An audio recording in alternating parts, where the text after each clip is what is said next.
stuff. But nice to be back. Did follow along as best I could with what was going on. I was a little surprised. I wasn't surprised that Xavier Legette got taken in the first round of the NFL draft. I was surprised at the way in which he was drafted because I didn't see the Panthers doing that. I don't know that the Panthers needed to do that, but they did it, and that makes X a first-round draft pick, which is cool. It's good for him. It's good for Carolina. The Gamecocks, I mean. And I think it's good for the Carolina Panthers. All Carolina's involved. Yeah, I mean, look, it's cool. He gets to stay close to home. He's from Mullins. The family can get up there. It's great.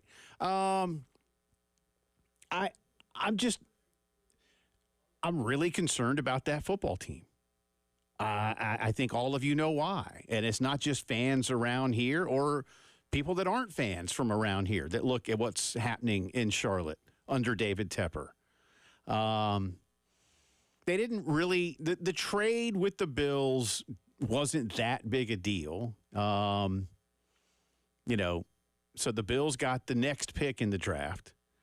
But then I think the Panthers dropped like 60 spots for the trade-off in the 5th or 6th round or whatever it was. It wasn't that big a deal. But it sends a message that they wanted him, which is cool. So that's good. They need to make that offensive line better. They've got to run the football better. They've got a good core of receivers for Bryce Young. Y'all all know how I feel about this going way, way back. Those of you who listen to me routinely, I just seeing these young quarterbacks get thrown to the wolves and have their owner or some of their fans just expect them to be these dynamic playmakers immediately. That doesn't happen in the National Football League. Or when it does, it is a rarity. Like, for instance, C.J. Stroud. Who saw that coming? But what the Texans have done, I suppose their owner finally has said, I don't know what the hell I'm doing. And I'm going to turn it over to people who know football at the National Football League level. And guess what? It started to work. Will David Tepper do that? You got to hope so if you're a Panther fan. You got to hope so if you're Bryce Young and Xavier Legette, if you want to get this team back to the Super Bowl. Again, they haven't been back to the playoffs since they went to the Super Bowl after the 2015 season. It's been a long time to the playoffs. Neither team in that Super Bowl have been back since then. Oh, I didn't know that. I didn't know the other team had Elijah. Who's the other team in that Super Bowl? Oh, the Denver Broncos. Who, by the way, took Nick Gargiulo. Second to last. I was glad about that. I thought, in the people I spoke with, Nick Gargiulo is an NFL lineman type, man. He's versatile. He can play any of the 3 interior line spots. Smart as a whip, knows what everybody's supposed to be doing. Hopefully that'll be a good get for my Denver Broncos. But I'm pulling for X, man. I am. I want the Panthers to do well. But my concern isn't him or anything else. My concern goes far above that level. Will David Tepper learn anything from what Cal McNair isn't doing? You know what tells me no in terms of just pure actions? His response to a sign that insinuated he's not letting the coach and GM pick the player. Right. Because he didn't do a good job of keeping himself out of the headlines this past weekend. Yeah, he can't help it, man. No, at all. And I think that's a bad recipe. It's an embarrassing recipe. Jerry gets away with it in Dallas because at least the Cowboys are typically good. Competitive. That's fair. But they need to advance in the playoffs, and they haven't advanced in the playoffs in 30 years, at least meaningfully. So we'll see. Marcellus Dial is going to the New England Patriots, who are under a rebuild. And again, we mentioned Gargiulo and, of course, Spencer Rattler. A long delay. Yeah, he goes to your team. That's right. And our good friend Will King texted me this morning. He was excited. I think it's unfortunate that you see some of the things that apparently have been said. I mean, look, I imagine that most NFL types, they're not spending a lot of time worrying about what's happening in college football. Obviously, the scouting department does, and a few of the player personnel types. That's the job of the scouts. But those that are making the biggest decisions for these NFL clubs don't start paying attention until what? The combine? Mm-hmm. Yeah. Because they honestly got a job to do. Well, because preparing for an NFL game on a Tuesday before the Sunday is still a 16-hour day. Yeah, that 16-hour day is leading up to the actual game day. Right, and it involves more than the coaching staff. I mean, again, the GM and his staff will be doing their job anyway. But if people are saying, if it's true, and I was even watching Josh Pate's podcast this morning, saying that, yeah, gosh, that Netflix thing. I mean, give me a bleeping break, man. He was 17. And, okay, if you're going to still hold that against him, okay. Even, and I don't mean this like too negatively, I guess, but even the New Orleans Saints passed on him a couple of times. Mm-hmm. Right? Yeah. I mean, everybody passed on him. Here's the thing. Are you actually believing? Or do you like honestly believe, I guess, that teams saw that and were like, can't take him? I don't think so. It seems too far-fetched to me. It seems or at way least too far-fetched.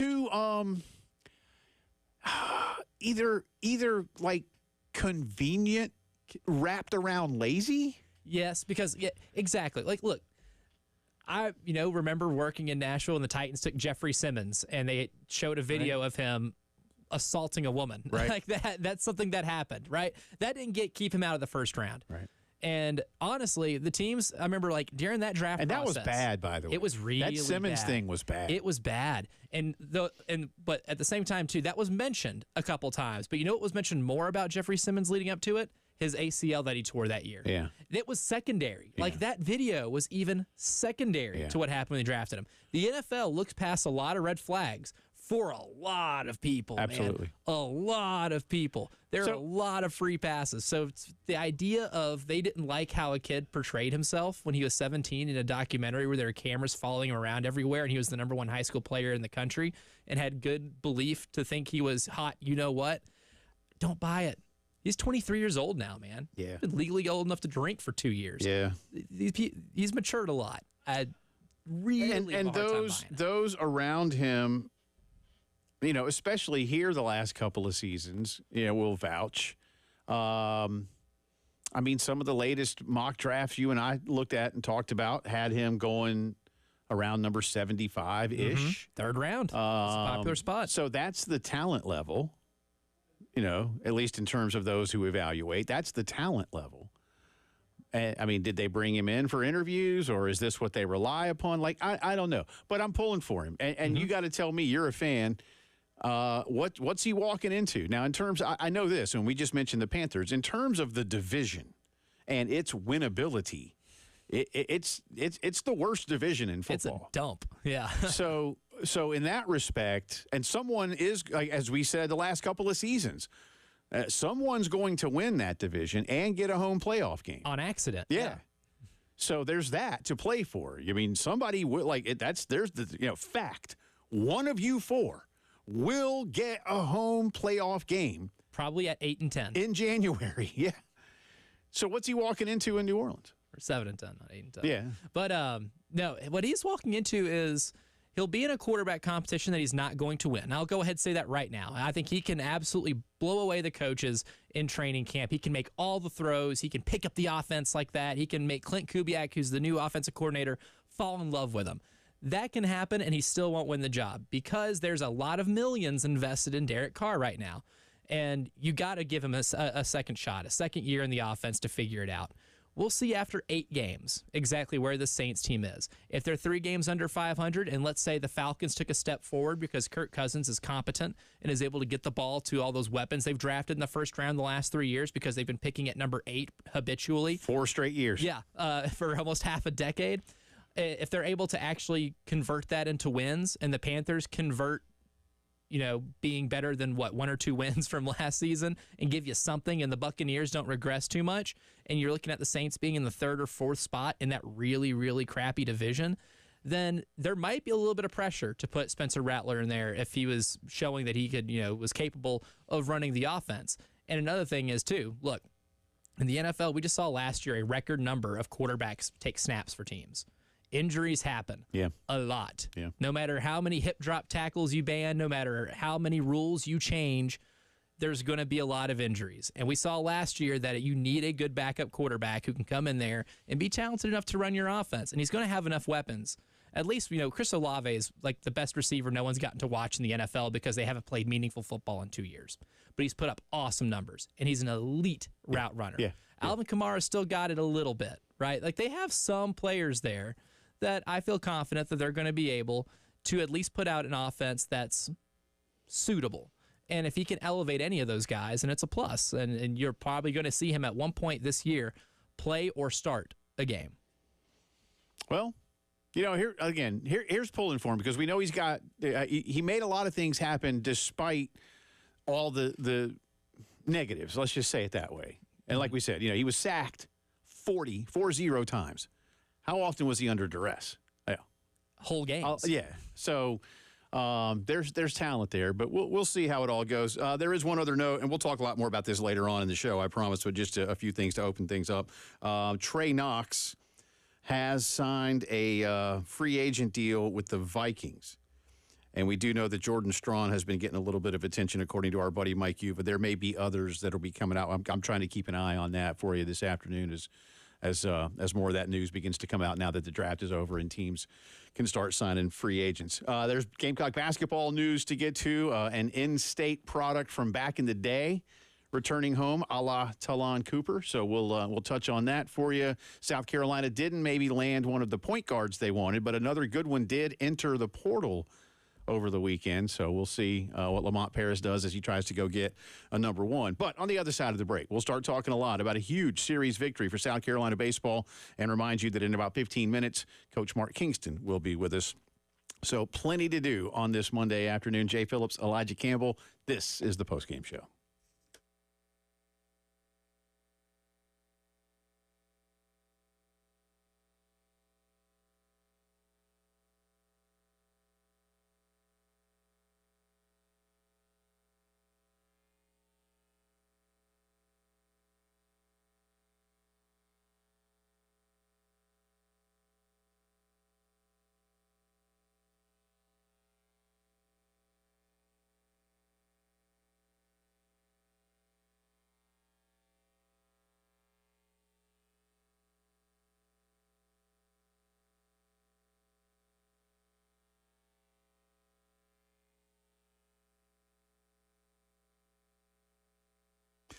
Let me tell you about our great friends at Palmetto Citizens Federal Credit Union. Since 1936, they have been helping members of the credit union save money while using their money. That really makes a lot of sense, right? How about, lower rates and fewer fees when you're doing your banking, whether it's checking, savings, your credit card, car loan, student loan, even mortgages and equity lines. Whatever it is that you can do with the big bank, you can do it for less with Palmetto Citizens. Check out and see what they can do for you. My wife and I are customers. We love them. They got 14 Midlands branches all across the city. We use the one on Millwood, if you're wondering. And great people up there. But whichever one you choose. So, again, whether you need, a new car, whether you want to put the kids through school, whether you want to make some renovations around the house, see what they can do for you and see why they've been doing it so well for folks here in the area for more than 85 years. Check them out online, palmettocitizens.org, and achieve your potential with Palmetto Citizens.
I mean, I look at it. I'm not going to tell you we ignore it. You look at it because the job of the head coach is to be aware of everything. But you don't talk about it with your team that much. You know what you need to do to have those things happen.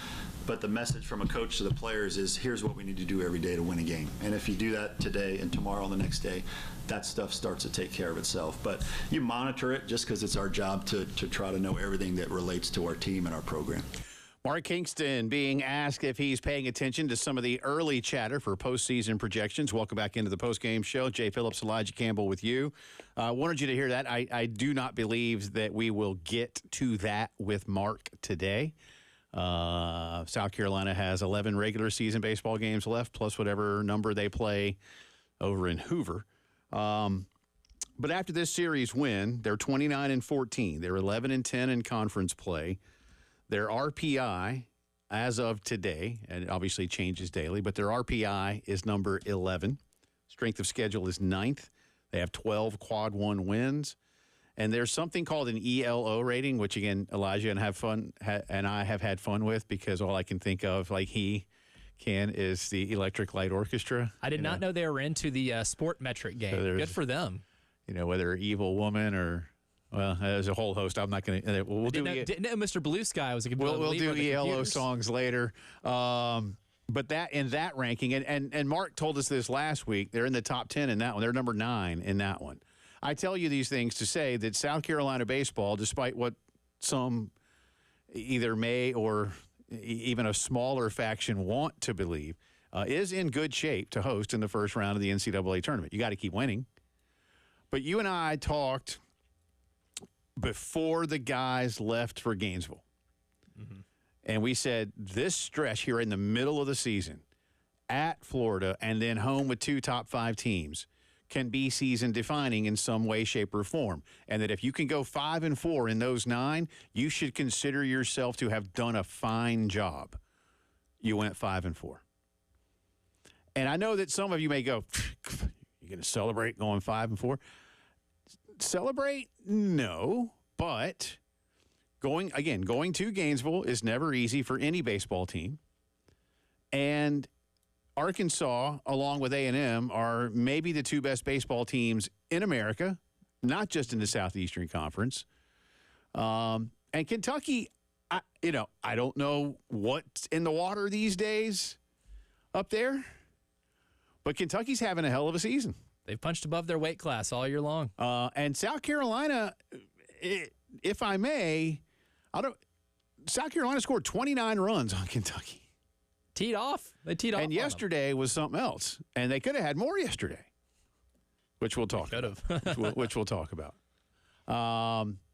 So I think that South Carolina should feel really confident that if it can continue on this path, they'll be one of the 16 schools that hosts. Now, you got 9 left. You need to win this. This is going to be as close as I will come to telling you that a certain series is must-win, despite it not, in a more literal sense, being must-win. But Missouri is not good. Nice way. And you need to go win that series. I'm not saying you got to sweep the series. I never say you got to sweep a series. But you need to go win that series. You do. All right? You need to, and if you don't, then, it could be to your detriment, because the margins, in my opinion, for postseason hosting are going to be razor thin. As we speak, I feel quite confident in saying that Tennessee, Kentucky, Arkansas, and A&M are going to be hosting in the first round, and that all those 4 schools are also in excellent shape to be super regional hosts and top 8 national seeds. Vanderbilt is in a pretty good spot. Watch out for Mississippi State. Here they come. And they're playing well. And they just took 2 of 3 from Vanderbilt. On the road. So there's 6, and Carolina being 7. Will the SEC get 8 of the 16 host slots? I don't know. I'm doing the shoulder guy. Good. But here's what I do know. Let's say it's coming down to a few of those schools. You know what South Carolina did to Vanderbilt? They swept them. Looks good on paper. It's got to matter, right? Mm-hmm. It's got to matter at some point. And they're better than the RPI and a bunch of other metrics. I don't know, but I think this team is in good shape. But I felt, again, Elijah, you and I said it a couple weeks ago. Well, but before going to Gainesville, if you can go 5-4 in this stretch of 9 games, you should feel really good about yourself, and that'll put you in a spot where you're above 500. You go 5-4 again, and I think that is something, by the way, that you can be good with, again, proud of. I don't know. That's going to be up to you, the individual, and even up to the players and coaches as to what, they feel. I mean, again, you'd like to go 9-0 the rest of the way. That ain't happening. I don't see that. Georgia's very good this season, and the Condon kid is great. And Tennessee, a lot of home runs. Yeah, they mash, and you got to go to Knoxville, and that's become a very difficult place to win. Coach Vitello may be somebody that people don't like to pull for. But dude's got Tennessee baseball playing. I can't recall Tennessee baseball ever being this good over a stretch of seasons. I say consistently. I don't know if they've ever done it back-to-back years. Nah. I mean, I remember when Todd Hilton was there right after I got out of college, and they were good then. And they had maybe one other run a few years back when they were okay. But to consistently do it, because Tennessee people are, for the most part, like spring football. That's when we have football. That's the orange and white game. Yeah. So, again, if you can go 5-4, win this weekend, right? And I think you need to win that series with Georgia at home. Mm-hmm. Oh, yeah. And then that would put you just, if you could then go to Knoxville and win a game, it's going to look really good for you. You'll have a 500 record and above 500 record in conference play. You will at that point have played 30 games against Quad 1 teams. And if my projection holds for that, I think you would have split them. It's pretty good, man. And that bodes well good for a better seed in the SEC tournament, too. Yeah. And look, that's a big thing, too. That's kind of at play. You're not going to, getting first in the conference isn't going to happen. That's obviously not something you're playing for, but you're getting advantageous seeding and being able to get a couple games in Hoover is going to be a big deal, too. Uh-huh.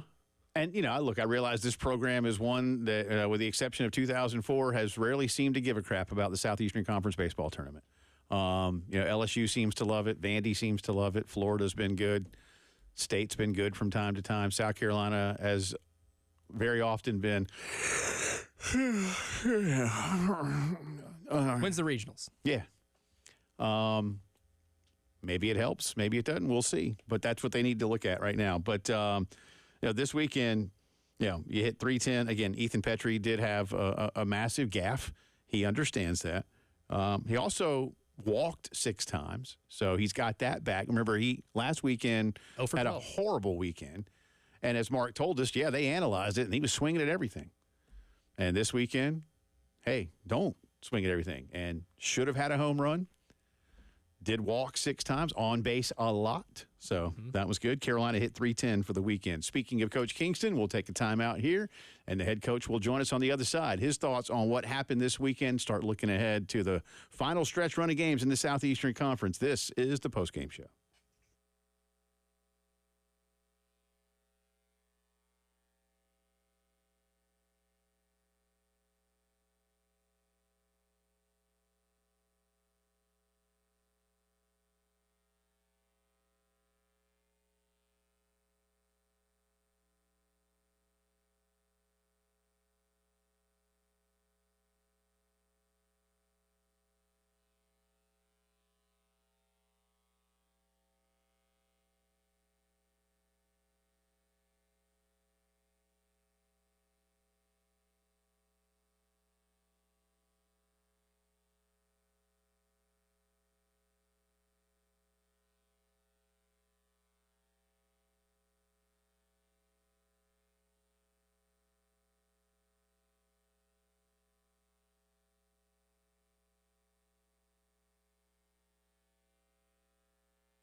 Talking Gamecock baseball, South Carolina takes 2 of 3 from the Kentucky Wildcats. That's a big series win over a top 5 team. Gamecocks improved to 29-14 overall, 11-10 in conference play. East Tennessee State here on Wednesday. Then the Gamecocks travel to Como to take on the Missouri Tigers. To discuss all of those things and more, we welcome back onto the program the head coach of the Gamecocks. He is Mark Kingston. Always appreciate you. We've gotten to know each other through the years, so you know my reverence for pop culture, Mark. So I'm going to start you with this. There's a great episode of The Simpsons back in the 90s when he's got the ringers for the nuclear plant softball team, and they're down late in a game, and he says he needs a strategy. So he tells Darryl Strawberry to hit a home run. He says, "You there, Strawberry, hit a home run." And Strawberry says, "Okay, Skip. I'm imagining that you were basically doing the same thing Saturday night in the 9th inning. You guys, all of you, hit a home run," and it worked. Well, that was a pretty long setup for your joke there, Jay. I think you went over the time limit for how long you're supposed to set up a joke. But Boo him. I'll go with you on that one, and I'll say, yeah, that's exactly what we did. We didn't quite have Darryl Strawberry, but guys hit the ball about as far and as hard as Darryl would have if he'd have been called on. So, yeah, I wouldn't have taken you for a Simpsons guy. Oh, you should. Oh no. There are about 5 or 6 seasons of The Simpsons that I can probably recite line for line. So the show is 10% Simpsons reference. So are you online with the Simpsons predicting world events? Are you online with all that stuff? No, but I've seen a lot of those things. I don't necessarily follow it all the time, but there are a lot of things they've done, and I'm like, yep. That's back when Conan O'Brien was writing most of the show too, and it was they did a lot of quality stuff there. So, no, I just in all seriousness, that's the kind of game. I mean, look, these things organically happen for you. But if I'm Blake Jackson, I what I've got going through me after that, it just seems to increase my confidence tenfold, right? Oh, absolutely. When you have a night like that, you can always draw on it. When you know you had that big an impact on that big a game, and you kind of were the reason why the game went your team's way, that's definitely something he'll be able to draw on for a long time because it's just as powerful, and you can come through in such a big situation. So absolutely, that should help his confidence moving forward. And obviously, when you look at the game Friday night, everyone's going to remember the 3 solo homers in the 9th. They're going to think about, the comeback, the walk-off homer, all of that. But, Ty Good came in and gave you a lot of really good innings and pitched really well. And I know you mentioned in the game or in the post-game press conference afterwards that, look, Friday night, you've got almost 2 starters, right, with Roman and Ty. But how's that combination, going to be able to, I guess, do a good job of getting you guys deeper into games? Because Friday night, I mean, Roman pitched well, and Ty got you pretty deep. Yeah, they're a great combination. There's no question about it. And the reason why is because they're 2 different kinds of pitchers. Roman pitches predominantly with the fastball, and it's a riding fastball, which means, he pitches in the top half of the strike zone and likes to get a lot of swings and misses and pop-ups because it's a riding fastball that hitters can't get on top of. And then Ty comes in, and he can throw fastball, curveball, slider, changeup. Like, it's just 2 totally different kinds of pitchers, and so it's a hard adjustment for hitters in the middle of a game to try to go from one to the other. So they definitely complement each other very well, and obviously Roman's reemergence has been very important to us, and Ty Good has been pretty darn consistent and pretty good all year. So really happy with both those guys. Talking to Gamecock baseball coach Mark Kingston. Carolina taking 2 of 3 from Kentucky this weekend. Let's even talk about the loss on Saturday. Kentucky had a couple of really big innings against you, but you guys found a way to kind of keep on coming back, Mark, with 7 runs after Kentucky had scored, and they got 3 in the 9th. But you guys closed out well. What does a loss like that tell you, especially, a good old-fashioned slugfest? Yeah, what I told the guys after that team was obviously Friday night we had a great comeback, and you tell them how proud you are and how much they battled, and we did all those things on Friday night. Saturday we did all the same things, and the only difference was Gavin Cassis's ball was caught right in front of the center field wall. Mm-hmm. And that's the difference between winning and losing. So what I told them is I was just as proud of them and how they had battled that night as I was the night before. Sometimes you win, sometimes you lose, but they had the same characteristics in both games, and I just wanted to make sure that they knew that, and that's how we felt, because I didn't want any disappointment to carry over into the next day. So, tried to pump him up after that Saturday loss. He scored 13 runs. It was a great outing in so many different ways, and just wanted them to know that you keep playing like that, good things are going to happen. And obviously we came out Sunday and had the 10-0 game and played great in all facets of the game. Yeah, the disappointment didn't carry over into Sunday, but those bats absolutely did. And for the second straight game, you had the lineup with Gavin at third base, moving Talmadge over to short. And you mentioned after the game, that when you're building these lineups, you're trying to optimize like certain things. But what do you think you got with this lineup right now that you've had over the last two games that's produced 23 runs in those two games? Well, it's just a bunch of older, experienced hitters that can grind out at bats. And sometimes in our league, sometimes in college baseball, especially now in 2024 with the advent of the transfer portal, it's really important that you just have as many older, experienced guys giving workmanlike, tough at-bats as you possibly can. That's what leads to rallies continuing on instead of maybe fizzling out. And so we decided to sacrifice a little bit of defense in the hopes that it would really, give us a lot of help offensively. And so far in the short term, that's exactly what's happened. And on that last note, Mark, because it does become important, I mean, is there extra work that some of these guys that are shifting positions around do? You mentioned, Talmadge played shortstop in high school, and we know Ethan's played a little bit of first base, things like that. But what's the mindset from a staff perspective, practice perspective of getting these guys extra time with you, popping fungos at them all week? Well, we do that all the time, even in the fall. Gavin Cassis played a lot of games at third base in the fall, and Ethan Petrie played games at first base in the fall. So this is not just some new thing that we created this week and said, let's roll the dice. Like, we've been preparing for this. When Tippett went out, we spent the entire week leading up to this past weekend with guys playing in those secondary positions. And you have to be prepared with every guy that they have their primary position and then they have their secondary position. So this is something we've been preparing for just in case. We went to it, and so I felt like all the guys didn't feel overwhelmed or out of sorts and looked pretty comfortable out there.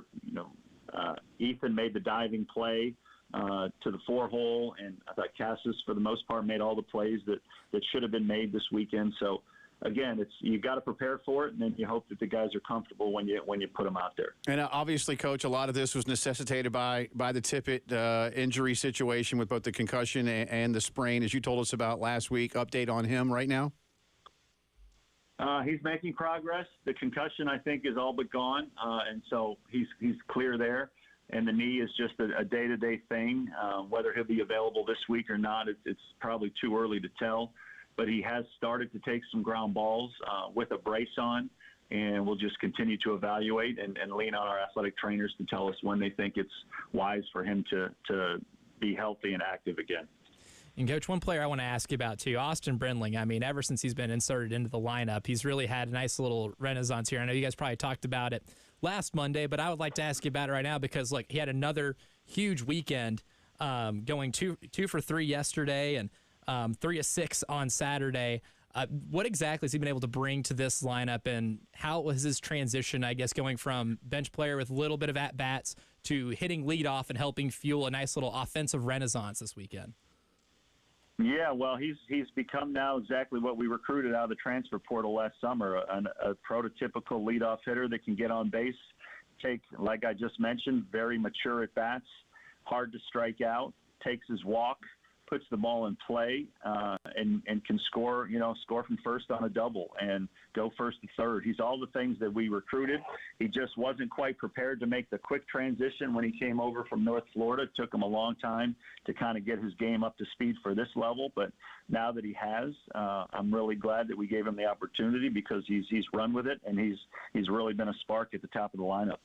And, Coach, last thing for you. Last Monday, we talked about Ethan Petrie having a really rough weekend against Arkansas. You told us what you guys as a staff had looked at in terms of how the Hogs pitched him.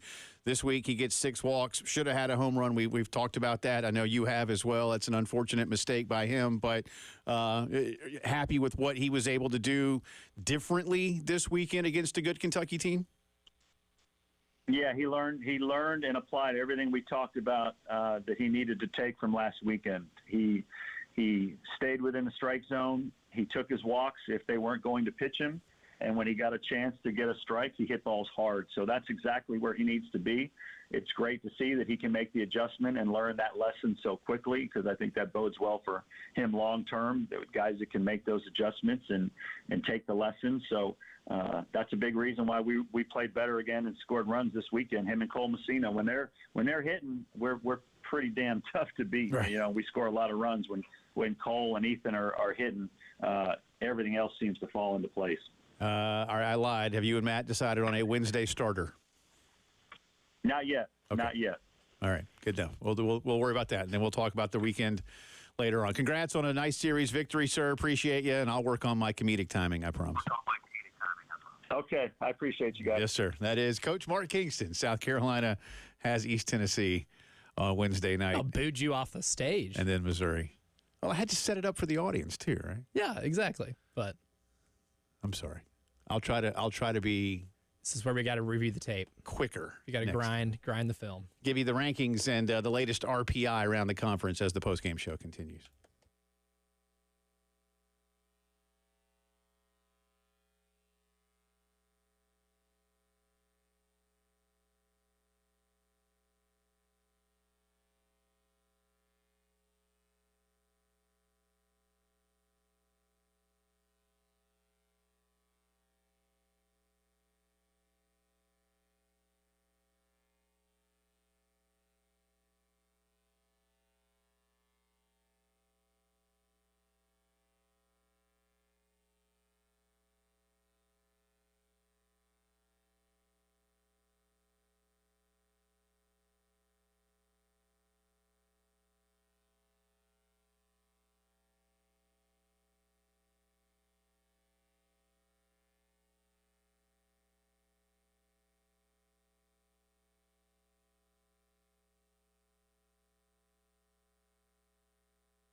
11 minutes in front of 4 o'clock on this Monday afternoon. Welcome back into the Postgame Show. Jay and Elijah with you. Thanks again to Coach Kingston for joining us. You want to go ahead and do it now while I do the rankings, and you can do... That's right. Well, better place than here. Okay. Better time than now. Then let's do it right now. Callers 5 and 6, 803-404-6100. Each of you, caller 5, you'll get a pair.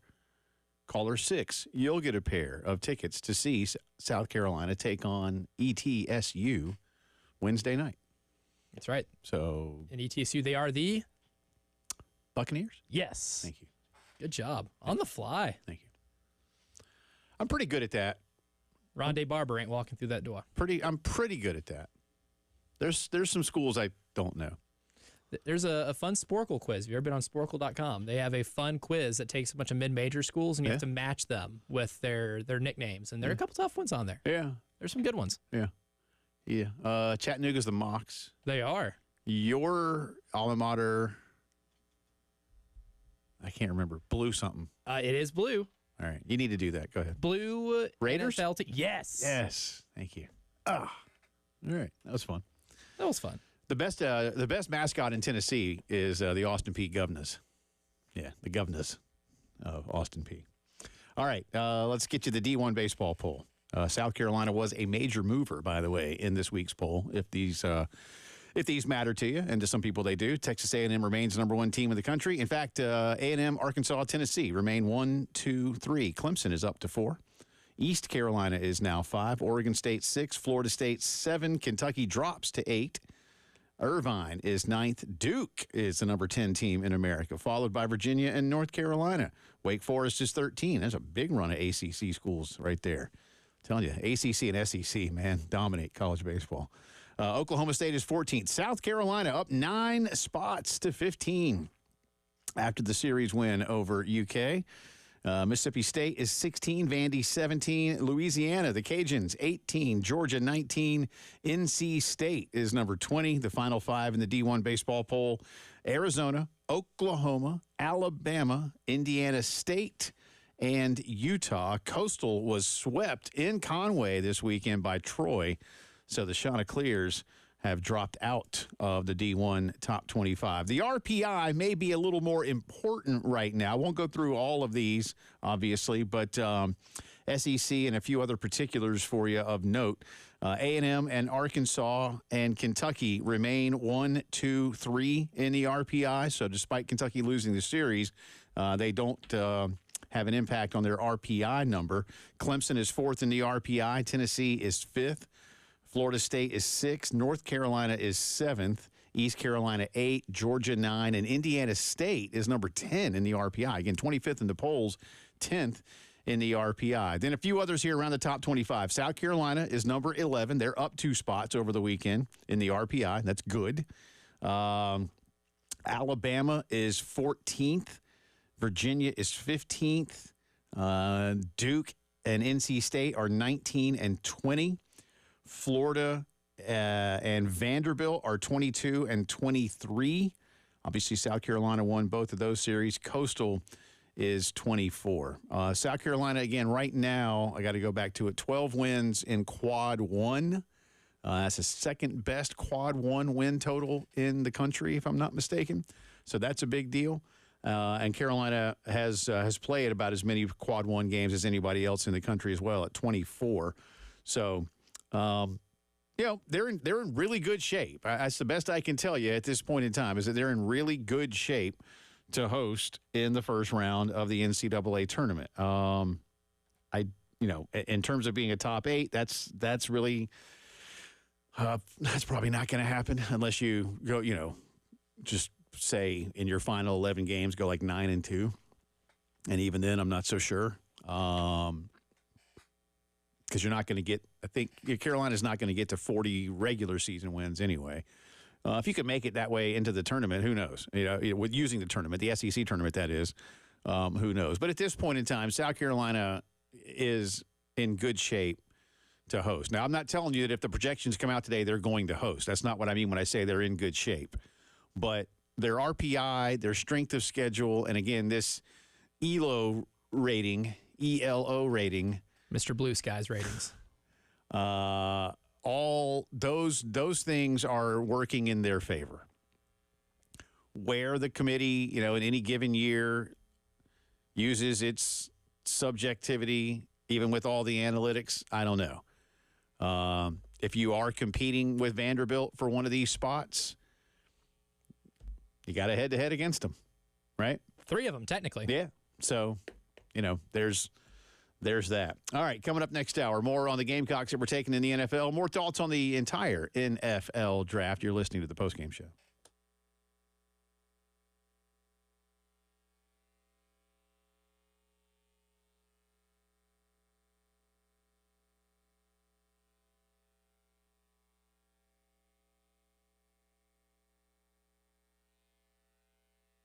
Want to tell you about Dan Balknight, Dr. Dan Balknight, and his team at the Men's Clinic of South Carolina. They are out in Irmo. One patient at a time is truly how they like to operate. Dan gets to know you. His team gets to know you. They don't do the one-size-fits-all. Here, Mr. Whomever, take these magic pills and you'll feel great. No. What is it that is missing in your life?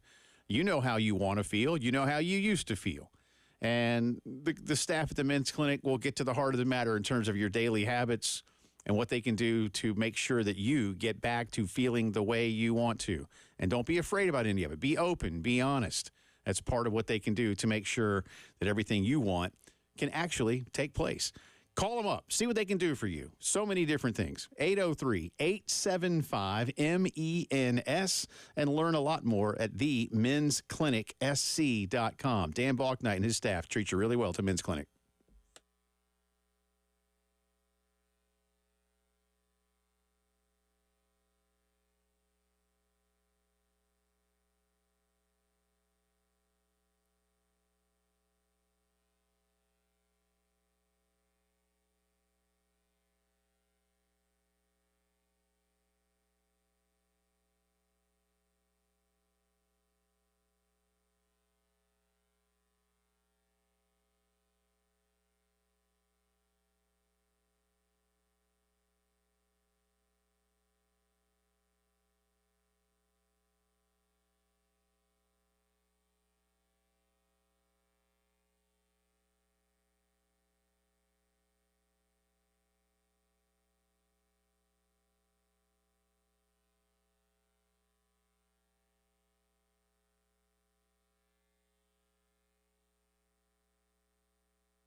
the 150th pick in the 2024 NFL Draft, the New Orleans Saints select Spencer Rattler, quarterback, South Carolina.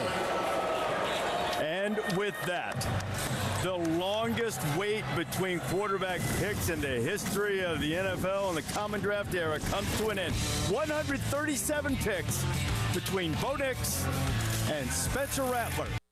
Interesting stuff. That was the ESPN call. Welcome back in. Second hour of the Postgame Show underway on this Monday. We are inside the Herndon Chevy Studios. He's Elijah Campbell. I'm Jay Phillips. Yours truly, glad to be back here in the saddle after a few days away in the mountains. Nice time up there. They got good weather in the mountains. They do. And beers, beer. too. Yeah, I was going to say, most importantly, good apple juice up there. They do actually have, they do. Henderson County especially, man. Lots of apples. For real. I didn't have any, but they got it. They got it if you want. That's the thing. I'm not, this is another literal truth. I'm not just making it up.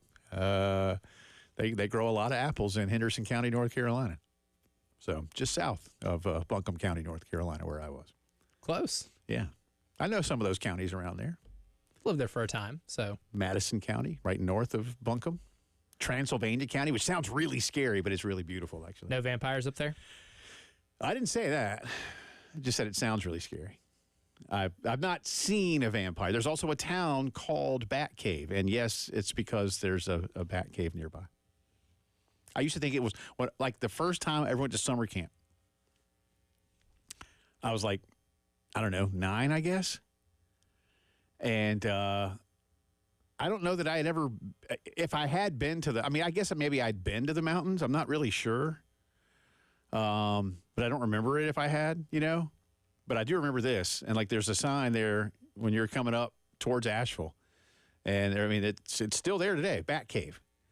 And, man, I was convinced that that's where Batman, was doing his work. I was getting ready to say, no, that's Batman not as discreet with his location. Yeah. He's kind of advertising. Right, it's around here somewhere. He's strapped for cash, and he's giving out tours. Right. But no, it's a town. It's a town with a bat cave somewhere around there. The town's not in the bat cave, though. That would be kind of cool, but no, it's not. The name of the town's a little misleading. Not completely. There is a bat cave. It is a little misleading. There. Yes, it is. It is a touch misleading. I would agree with you. It's like naming a town Big House. And it's like the town's not in the big house. Sure. There is just a big house in the town. Yeah. Well, out L.A. way, south of L.A., Costa Mesa, right? Just Table Coast, because it's just flat. If you know Spanish. I do not. I know a little bit. But anyway. Not a lick. Had a nice time in the mountains. And but glad to be back in Columbia. And a lot happening over the weekend. Again, Spencer Rattler going maybe 75 spots beyond where he was projected. Maybe, I don't know.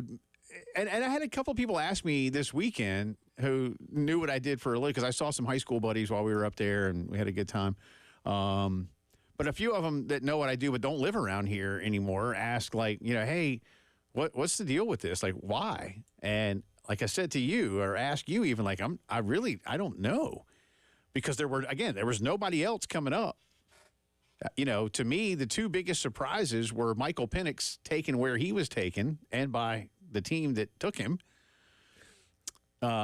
Still not over that. And then you heard Reese Davis say there, 137 spots. Penix goes top 10. Nix goes to my favorite team, the Denver Broncos. No quarterbacks taken in between. And play the cut here. 17, please, sir.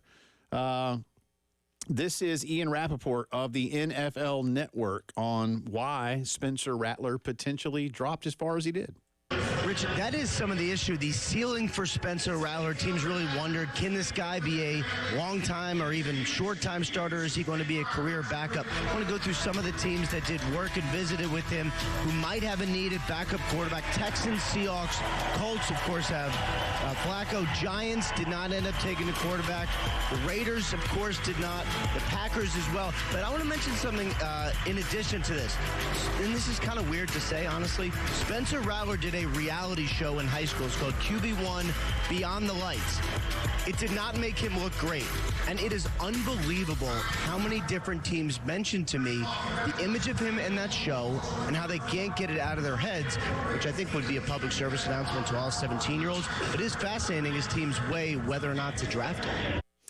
You know, for those of you who didn't hear Elijah and me talk about this to open the show about an hour ago, look, I'm not here to, promote or defend Spencer Rattler. He's a grown man. He's got a PR team around him. His play speaks for itself in whichever way you want to look at it. But one of the things I did say is and again, even the team that took him, the New Orleans Saints, passed on him a couple of rounds. If you're going to say, well, he was kind of a punk at 17, did you talk to him at 22? Did you talk to his head coach? Did you talk to his quarterback coach and offensive coordinator, who, by the way, worked in the NFL for 15 years? These to me, I mean, we hear so many things, and you made a great point, Elijah, when you talked about Jeffrey Simmons, the former big lineman at Mississippi State, who was caught on video hitting a woman in a whole family argument thing. How long ago was that? Like 7 or 8 years ago. That'd have been like when he was like a high school senior. Yeah, it's been. I mean, obviously, yeah. I mean, it was a long time ago. But even then, it was something that was brought up and didn't keep him from falling out of the top 20. No, it didn't. And look, most of you anyway, I can't say we've all seen the Netflix thing. I've seen it, you've seen it, and yeah, I listen. He does not come across well. I think some of that is because he is immensely talented. And when one of the things I don't like, and I've said that, now this is not about Spencer directly. So many young kids that have a gift are treated differently from a very young age, and they begin, for better or worse, to believe the hype. And I think Spencer fell into that trap. I think he also got out of that trap when he got to Oklahoma and realized that someone was better than him for the first time, maybe. Life humbled him a little. Yeah. For one thing, everybody at Oklahoma is a great football player. And then here comes this kid from D.C. named Caleb Williams, who, as we all know, just the other night in the same draft became the top pick. And everybody has been saying of Caleb Williams, this is someone that we look at like we knew Peyton Manning was going to be the first pick in the draft, or Trevor Andrew Luck. Yeah, or, people like, So we'll see, right? We'll see. But it just seemed, you and I kind of agreed, it was either, to put it nicely, it was convenient for NFL clubs to use the documentary against him, or, if you want to be a little more harsh, that it's lazy for NFL clubs to do that. Again, did you talk with him? Which teams did talk with him? Which teams, what did New Orleans finally say to themselves even when it was time to make the pick? All right, now we got him. Mm-hmm. I don't know. I don't know.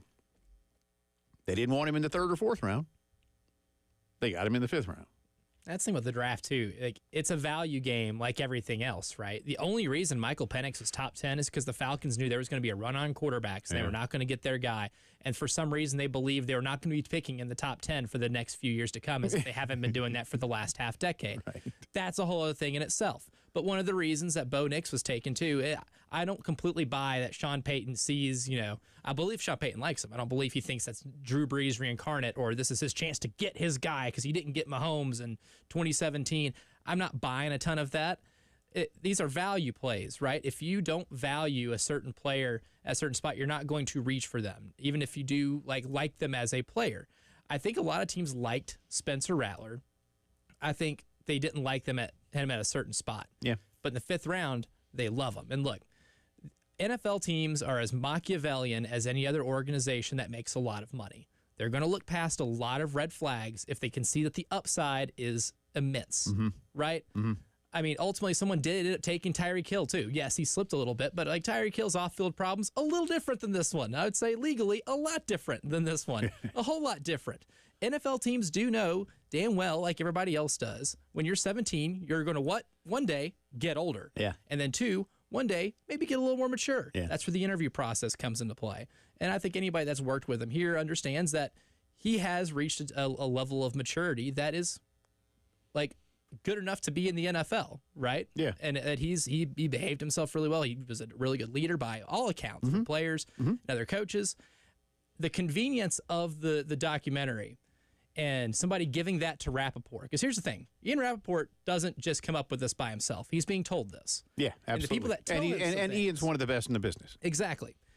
But what happens in a lot of these drafts, in order to get the value you want with that player, because if you didn't like Spencer Rattler in the third round because you liked other players in different positions and different needs, but you think you can get him in the fifth, people fall because of stuff like that. Yeah. Silly or not.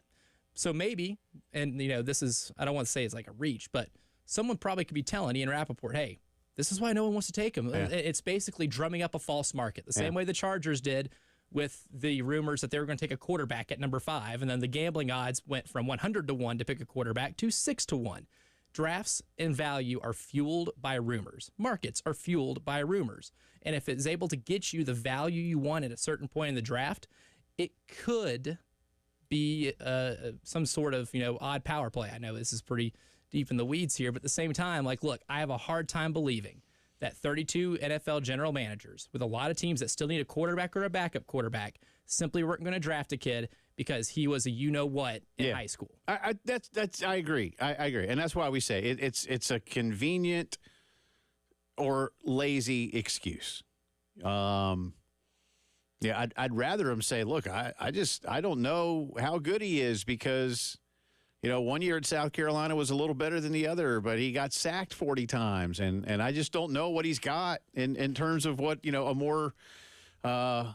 more ideal looking offense will produce. I don't know. Football reasons, right? Like actual football reasons. Yeah. So anyway, like I said, but I'm not here to promote, to vend, whatever. He gets his chance. I think a lot of people think he's pretty good, and like I said, and like you have said, he was projected to go, much higher than where he was taken. Like I said, around 75 is what we saw last week in one of the final full mocks. Goes at 150. So, again, whatever. I'm not. We'll see now. And I asked Elijah earlier. He's a Saints fan. What he's walking into there? Look, you're walking into a division that's the worst in football. None of those teams. There's not a. Tampa's pretty good. New Orleans has some nice pieces. Atlanta and Carolina, in varying degrees, just can't get out of their own way. Atlanta's better than the Panthers. And, of course, we talked about Xavier Legette going to the Panthers. I'm pulling for him. Pulling for all these guys. This is their dream.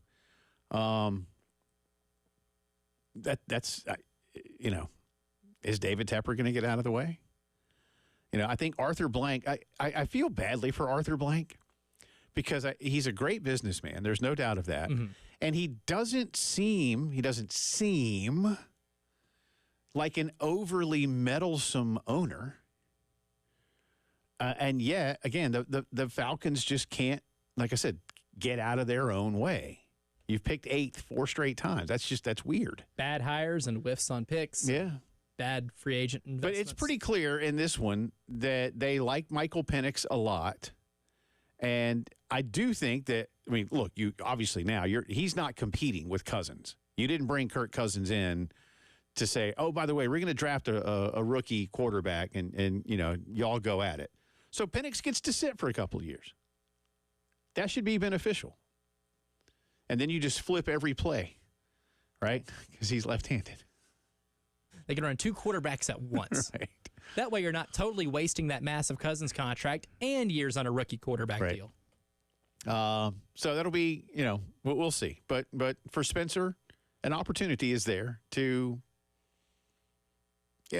maybe not this year. But again, if he could sit for a year, be good for him. Carr's a good quarterback. Anyway, more on the draft coming up for you.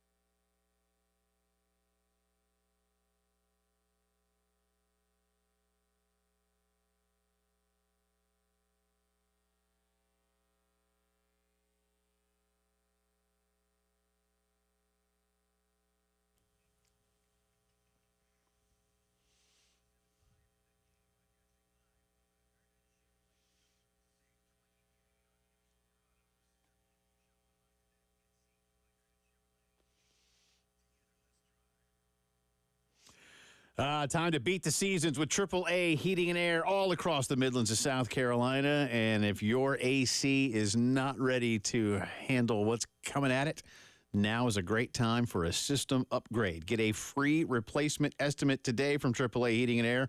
Log on to call888today.com. That's call888today.com.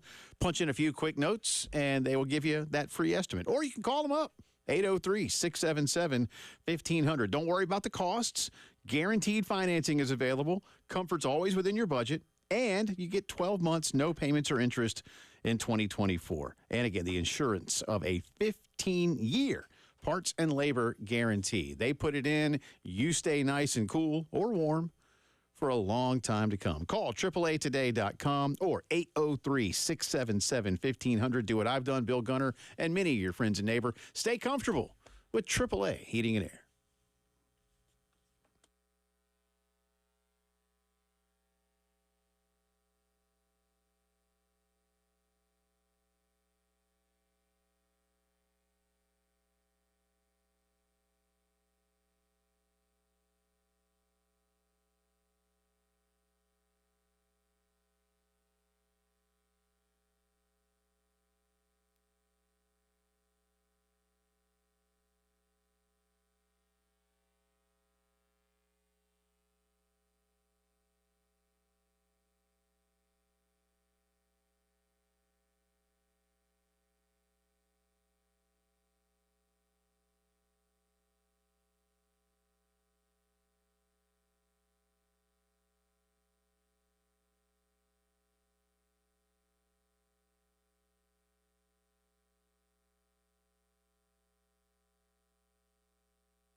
Welcome back to the Postgame Show on this Monday afternoon. Jay and Elijah with you. Downtown Columbia's Herndon Chevy Studios is where we are, wherever you might be. Thank you for spending some of your afternoon with us. I'll get back to the NFL thing here in just a second. This indirectly ties in to the NFL. You'll see what I mean. Today, it was announced that the entire roster of the University of Alabama Birmingham football team signed up for athletes.org. That is a brand new players association. And the person that, according to this report from Dan Murphy of ESPN, the person that basically got the players to decide to do this as a collective was Trent Dilfer, who is their head coach. Dilfer was contacted by Dan Murphy, quote, the players, they're going to have a seat at the table. I wanted to make sure I helped pour gasoline on something that is going to happen no matter what. I might as well use my influence to help it happen faster on behalf of our players. Dilfer introduced his team to athletes.org. It is one of a few companies that are trying to do some of this. UAB players said that every member of the team signed up after hearing what they had to say. They currently have no plans. The players, currently have no plans, according to this report, to bargain with UAB at this point. But let me read verbatim here. Their decision to join en masse is symbolic of the growing momentum for players to organize. Quarterback Jacob Zeno said the move shows the players' growing interest in having a voice in a new model for college sports. Quote, in a way, we've been cheated out of money and decisions are being made behind our back. It's not really fair because we do so much for the sport, for the school, for the conference. We should at least deserve to know what's going on and what decisions are being made. The school itself has not made any comment on this. This is interesting. I would agree with Trent Dilfer. This is where we're headed. This is the only way that we're going to, dare I say, fix this. Had a lengthy conversation with someone Thursday night when I was up in Asheville who found out what I did and then began to pepper me with questions. And let me just say that this person, like a lot of you, does not like what is happening. I at least, I can do this one person at a time. And I'm not an advocate for one side over another. Part of what we do, obviously, me, Elijah, and Bill, and everybody else in our business, we try to present you with fact and tell the story at the same time. And, yes, we'll throw in our opinions. But I don't think this guy really understood what we've been talking about a lot, how many federal laws the NCAA had been breaking for decade upon decade. And when I had a chance to explain some of this, it was eye-opening, I think. And I felt kind of good about that because I love college sports. This dude loved college sports. But I was like, man, you can't keep breaking the law. I know we all want to, I just want it like it was. Well, that ain't happening because it's illegal. I can't stress that enough. And I think there's some people who get that and just don't care. And I get I understand how they feel. I do. But it ain't going back to the old way. And remember, too, the old way also had a lot of things that you just want to pretend never happened. There's a Fantasyland utopia idea of what college athletics was, and that was that everybody was squeaky clean. Yeah. No one was getting, no one was getting anything, and we're doing this for the love of the game. Or my favorite one, recruiting was clean. Yeah, my favorite is everybody cheats but my school. Oh, that's the best kind. To of which guy. I always said, let's put two people in a room, just two, who pull for different schools. Which of y'all's schools doesn't cheat? And they'll both raise their hand. I'm like, but you just said everybody cheats but you. And then you people start to realize, but to come back around, I explained, hey, they're just breaking law after law. And I come back around to my basic tenet of this. You can't restrict the rights of free American adults. That's not what our country is about. And so many of our laws are written to make sure that those freedoms remain protected, except for whatever reasons for college athletes. And so to collectively bargain is going to be the only way to fix this. At least I think a better way. Look, the NCAA is not going to get an antitrust exemption. They're not. I think that ship sailed Yes. a decade ago. Dude, that ship is down there next to the Titanic. It sailed and it sank. Yeah, it's gone. Collective bargaining will work. Now, it doesn't mean they have to necessarily be parts of a labor union, although some may. I don't know. This is going to remain tricky. There's no doubt about that. But if there is something that the schools on one side and the players and their families on the other know that they're signing up for, what they're signing up for when they sign that NLI, not NIL, but that NLI, or even something that's better than the NLI, which some are looking for as well. Like a CONTRACT, Perhaps. which you can do if you can collectively bargain. Yeah. And remember, kids don't have to sign that NIL that is all super, or NL, I just did it, that NLI that is like super binding for one side and not so much for the other. But anyway, so we'll see. And it's interesting, too, I think. This is a guy in Trent Dilfer who is high profile. Might not have been the best quarterback in the NFL, but he's got a Super Bowl ring, and he's got a name, and he was in the league a long time, and he loves college. And he also happens to be coaching a football team that plays about half an hour away from the mighty Crimson Tide at the University of Alabama. They may or may not play in a town where the SEC is headquartered.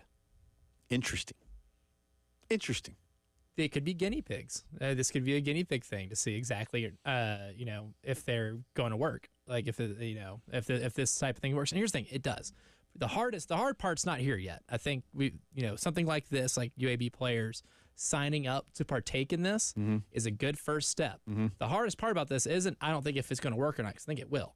It's the organization part, because part of organizing student athletes together is the organizing part. Yeah. And when you're trying to do it, with a D1, all those schools lumped in together, well, that's 363 plus schools. That's gonna be really hard with a bunch of different sports, which is why I'll always bang the drum that this should be on the conferences to align their schools together and say, look, the SEC can easily be like, look, every member school has to have some type of player representation in the organization. You've got to be able to do it. And if they do it within conferences, then teams that are on or teams and programs that are on your level playing field get to make the rules for each other, and not one school that's making all this type of money and their players having louder voices than someone who doesn't have the resources they do and can easily get screwed out of a lot of things. That's ultimately where we're going to have to get to. But this is a good first step in seeing exactly how this can work. Yeah, and to your point, when free Americans consent to a level of restriction of movement, that's okay. That's part of or whatever else. By the way, did you see that this may not matter in sports, but I don't know if it will or not. That the non-compete clauses in contracts are now no longer squashed. Valid. Yeah, that's interesting. I mean, if you tried it, maybe a conference would say, well, if you sign up with us, you can't go play in some other league I don't know. I'm just saying. Wonder if Northwestern's going to try this. I mean, they tried once, and that was most of those guys they're not on the team anymore, but never know. Interesting. But UAB becomes the first full football roster to sign up for a players' association. And they are the Blazers. Nice. With a really cool dragon logo. Yes. Yeah. And mascot. Yeah, I knew that one. All right, well, I'll come back on the other side. UAB used to be really good at basketball. Gene Bartow.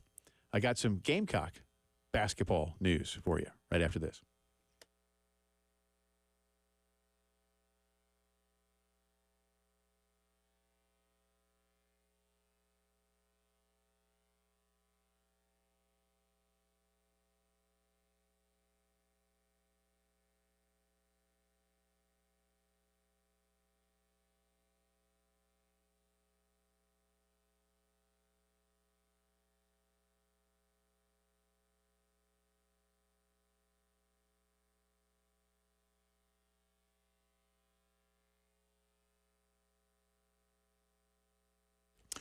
Hey, you a homeowner looking to make some improvements? Maybe you love the house, you love the location, but the kitchen still has that 80s or 90s feel. If your house is, older, well, maybe it's time to use a home equity line and get that kitchen modernized. Maybe the family is growing. Kids a little older. They need extra space.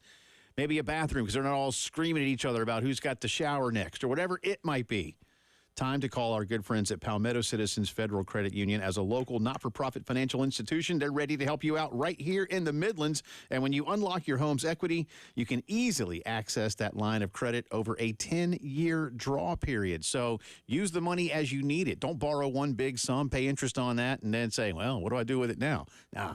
Apply today. Visit palmettocitizens.org or stop into any of their 14 convenient Midlands locations. Lower rates and fewer fees. That's what Palmetto Citizens helps you do here. Palmetto Citizens, achieve your potential.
From the WIS Traffic Studios, I'm Elijah Campbell. The few accidents to report to you that are causing some delays on the roadways this afternoon. We're going to go ahead and start with a couple here in town, Richland County. One on I-77 northbound right after the Forest Drive exit. That's exit 12.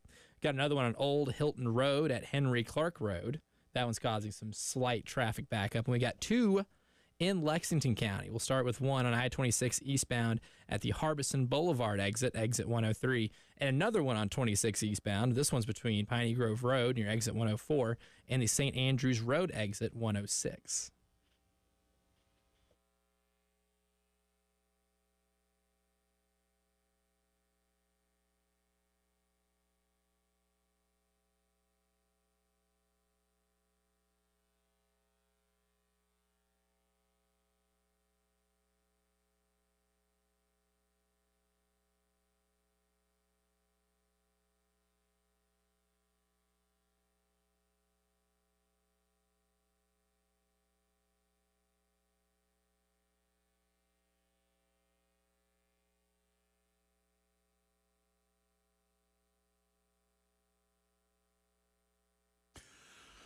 All right, talk a little off-season Carolina men's basketball as the transfer portal activity continues. Of course, last week, Carolina getting the high school signature, the transfer news. Now another pretty big transfer opportunity for Lamont Paris's team. Nick Pringle is going to be coming over to South Carolina from Alabama. He is from Beaufort County, played at Whale Branch, went to Wofford out of high school, then to Dodge City Community College in a couple of years with Nate Oates, and will now finish his career in Columbia. This one, we're not always privy to who's doing what in the portal or anything like that. So this one was a little surprising, I think, to some. Nick Pringle last year played in 34 games for Alabama, averaged 6.8 points, 5.1 boards, just under 1 block per game, and did so in, what was his minutes total? 18.2 minutes per game, so 18 minutes a game. So played a lot for this team. And he's a big kid. He's got some size. He's 6'10", 230. So I think that, when you put him down low, I mean, that's, he's going to be, I think he's got more offensive capability than Josh Gray. Mm-hmm. But is it fair to say perhaps that this might be a more direct replacement for Gray in terms of how he was utilized last year? Oh, absolutely. And here's the thing too.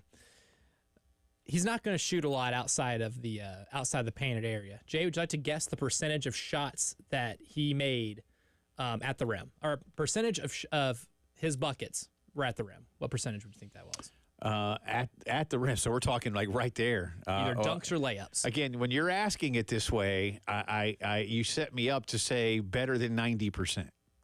A lot better than 90%. 100% of his makes last year were at the rim, and he made 63% of them, and it's really good. Okay, it's insanely efficient. Wow. Josh Gray was in a similar role where almost every shot he took is going to be at the rim. Yeah. But here's the big difference too. Alabama schemed up a lot of different ways to get him the ball, right?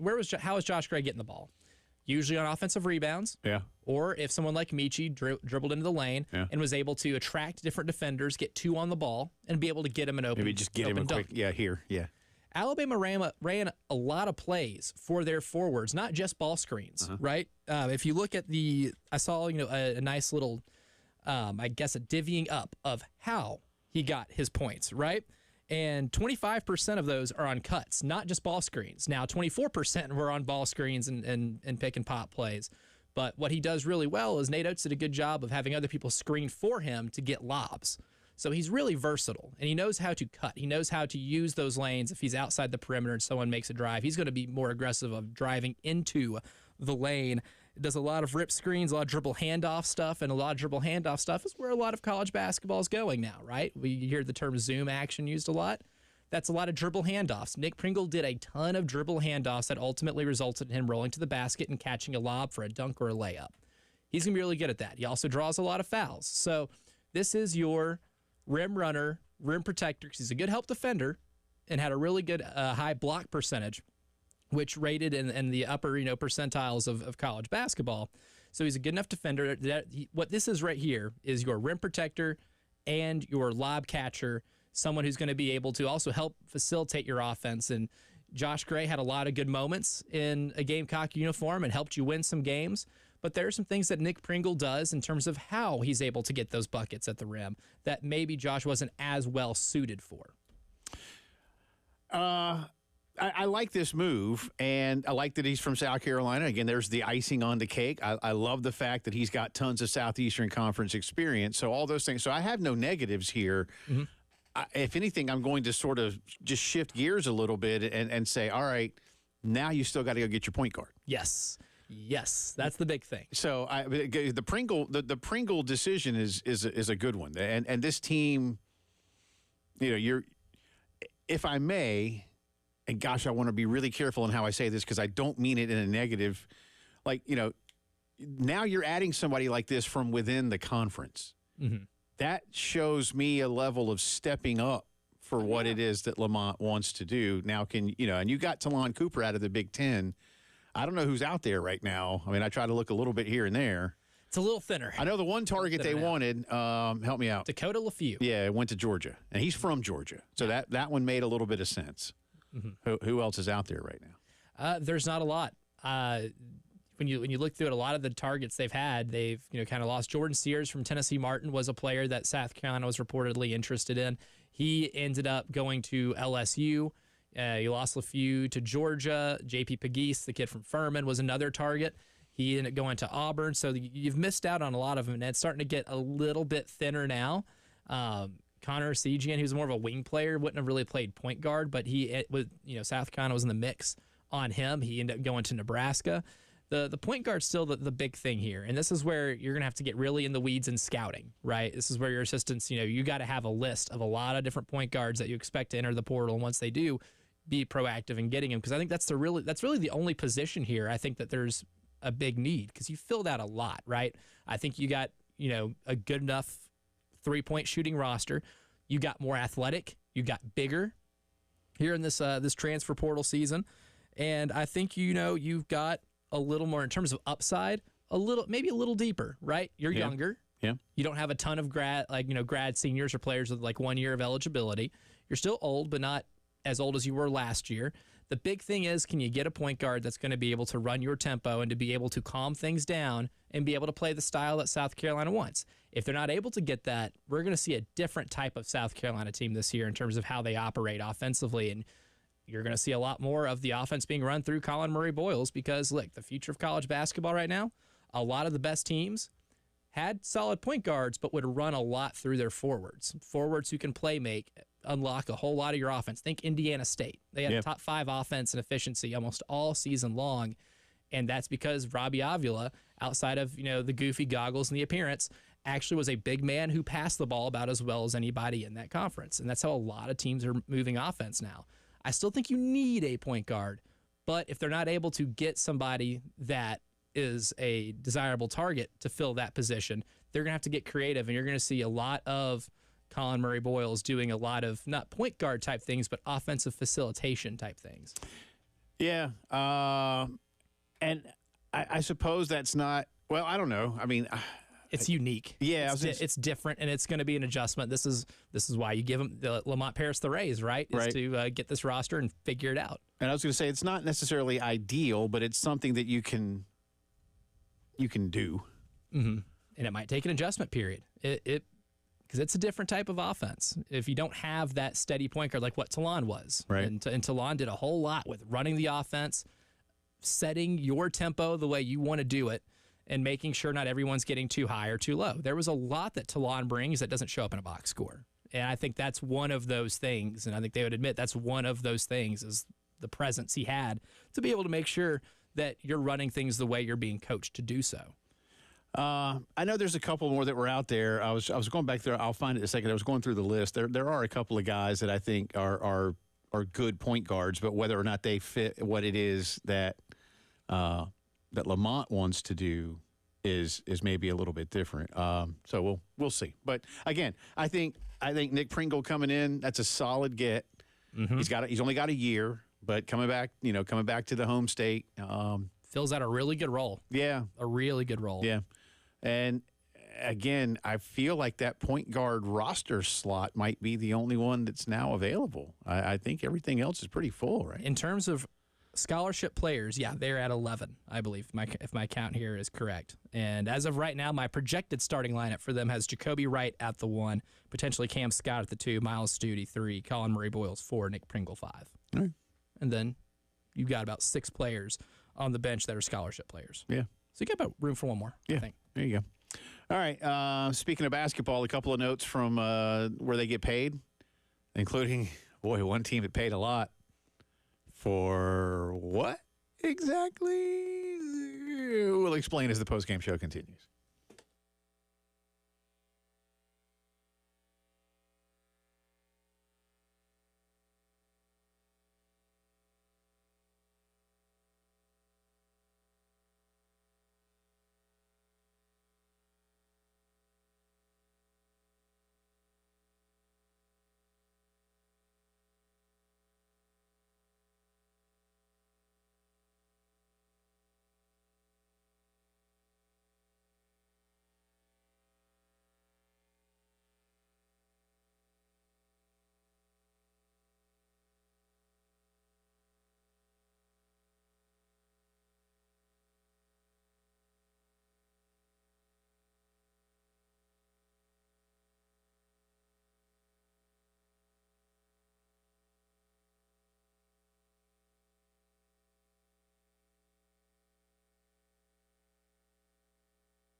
All right, welcome back into the Postgame Show on this Monday afternoon. Coming up for you, we got the headlines of the day, including some good news for Taylor Swift fans. Read between the lines. And an interesting note on one particular contact sport that we have. And I don't know if this is good or bad, but that'll be part of the headlines coming up top of the 5. Probably hockey. No, but it is a contact sport.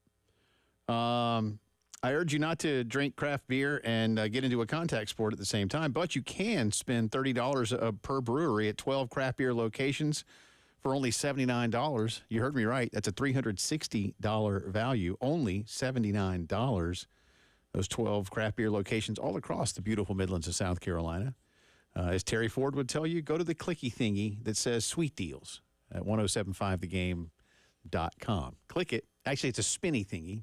I don't know what it does. A rotating I don't know what it does. thing of images, but It says Sweet Deals. Click it and take care of the rest. it's like getting a good quarterback in the 5th round of the NFL draft. It's good value. See what you did there. That's right. See what you did there. Topical. We have bad value to talk about in just a second. But first, real quick, I was sitting here live radio, Inside Baseball. I was trying to find the tweet that I saw earlier, but a very good point guard did enter the portal this weekend. Very recently, 4 hours ago, Jeff Goodman tweeted that Colgate point guard Braden Smith has gone portaling. And Braden Smith was the Patriot League Player of the Year, started 35 to 36 games for Colgate, not the toothpaste basketball team, and scored 12.5 points, 5.5 rebounds, 5.6 assists, and 1.9 steals. And that is a solid point guard who, obviously, when you're averaging 5.6 assists per game, you're dishing it out pretty good. But Colgate, who's had a really good offense for the last couple of years, been one of the more reliable teams in college basketball at the mid-major level, and he's been the head of the snake. Last year, they were 43rd in offensive efficiency. They're the number one three-point shooting team in college basketball, and Braden Smith was a big reason because of that, and he ranked top 280 in assist rate that season. Yeah. They took a shooting dip this year, but there's still a lot there that when we talk about replacing Talon Cooper and the person who's the steady head of your offense, Braden Smith could be that. So it's a name to look for. If I'm Lamont Paris, we're getting our people in touch.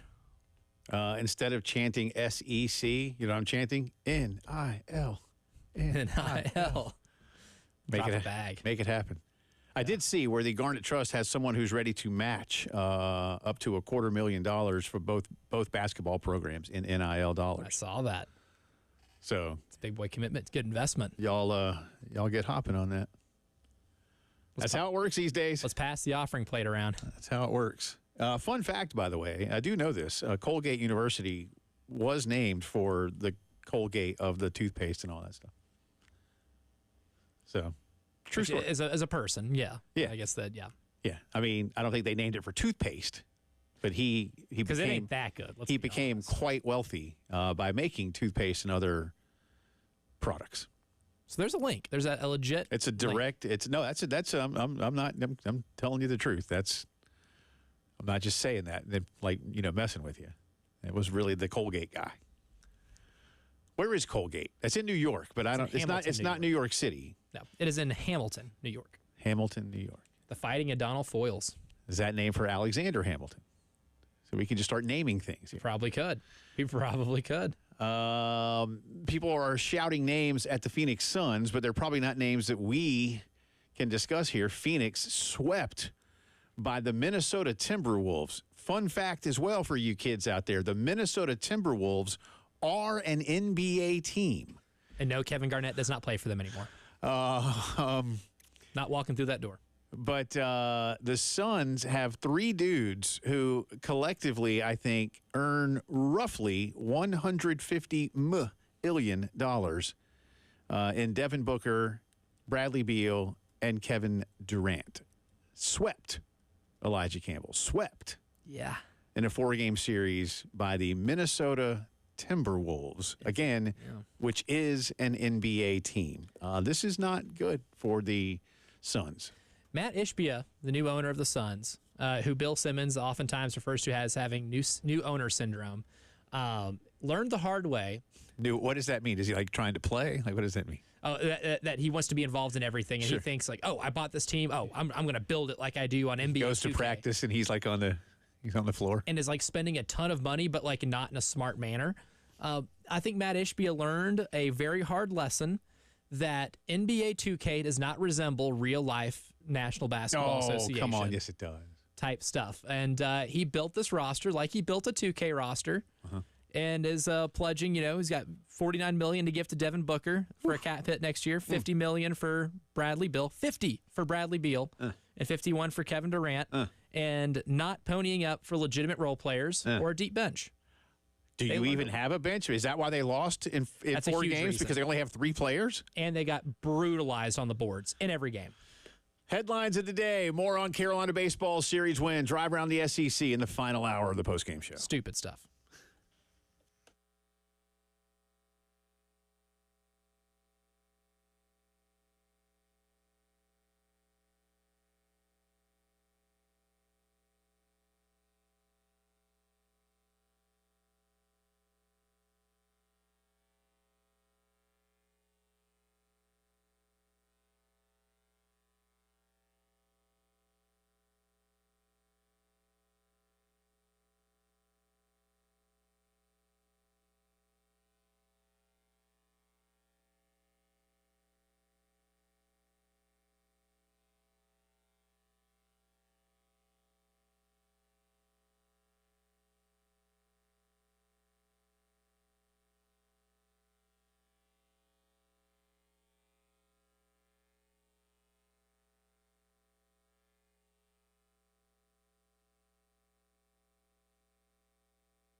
From the WIS Traffic Studios, I'm Elijah Campbell. A few accidents to get to you that are causing some delays on the roadways this afternoon. We'll start here in Richland County. Locally, we have an accident on Percival Road at Highway 12 at I-77. Got another one on Old Hilton Road at Henry Clark Roads causing some delay. And we got one on I-77 northbound after Forest Drive exit 12. Lastly, there's one on Highway 1 at Augusta Road near Sparkleberry Lane.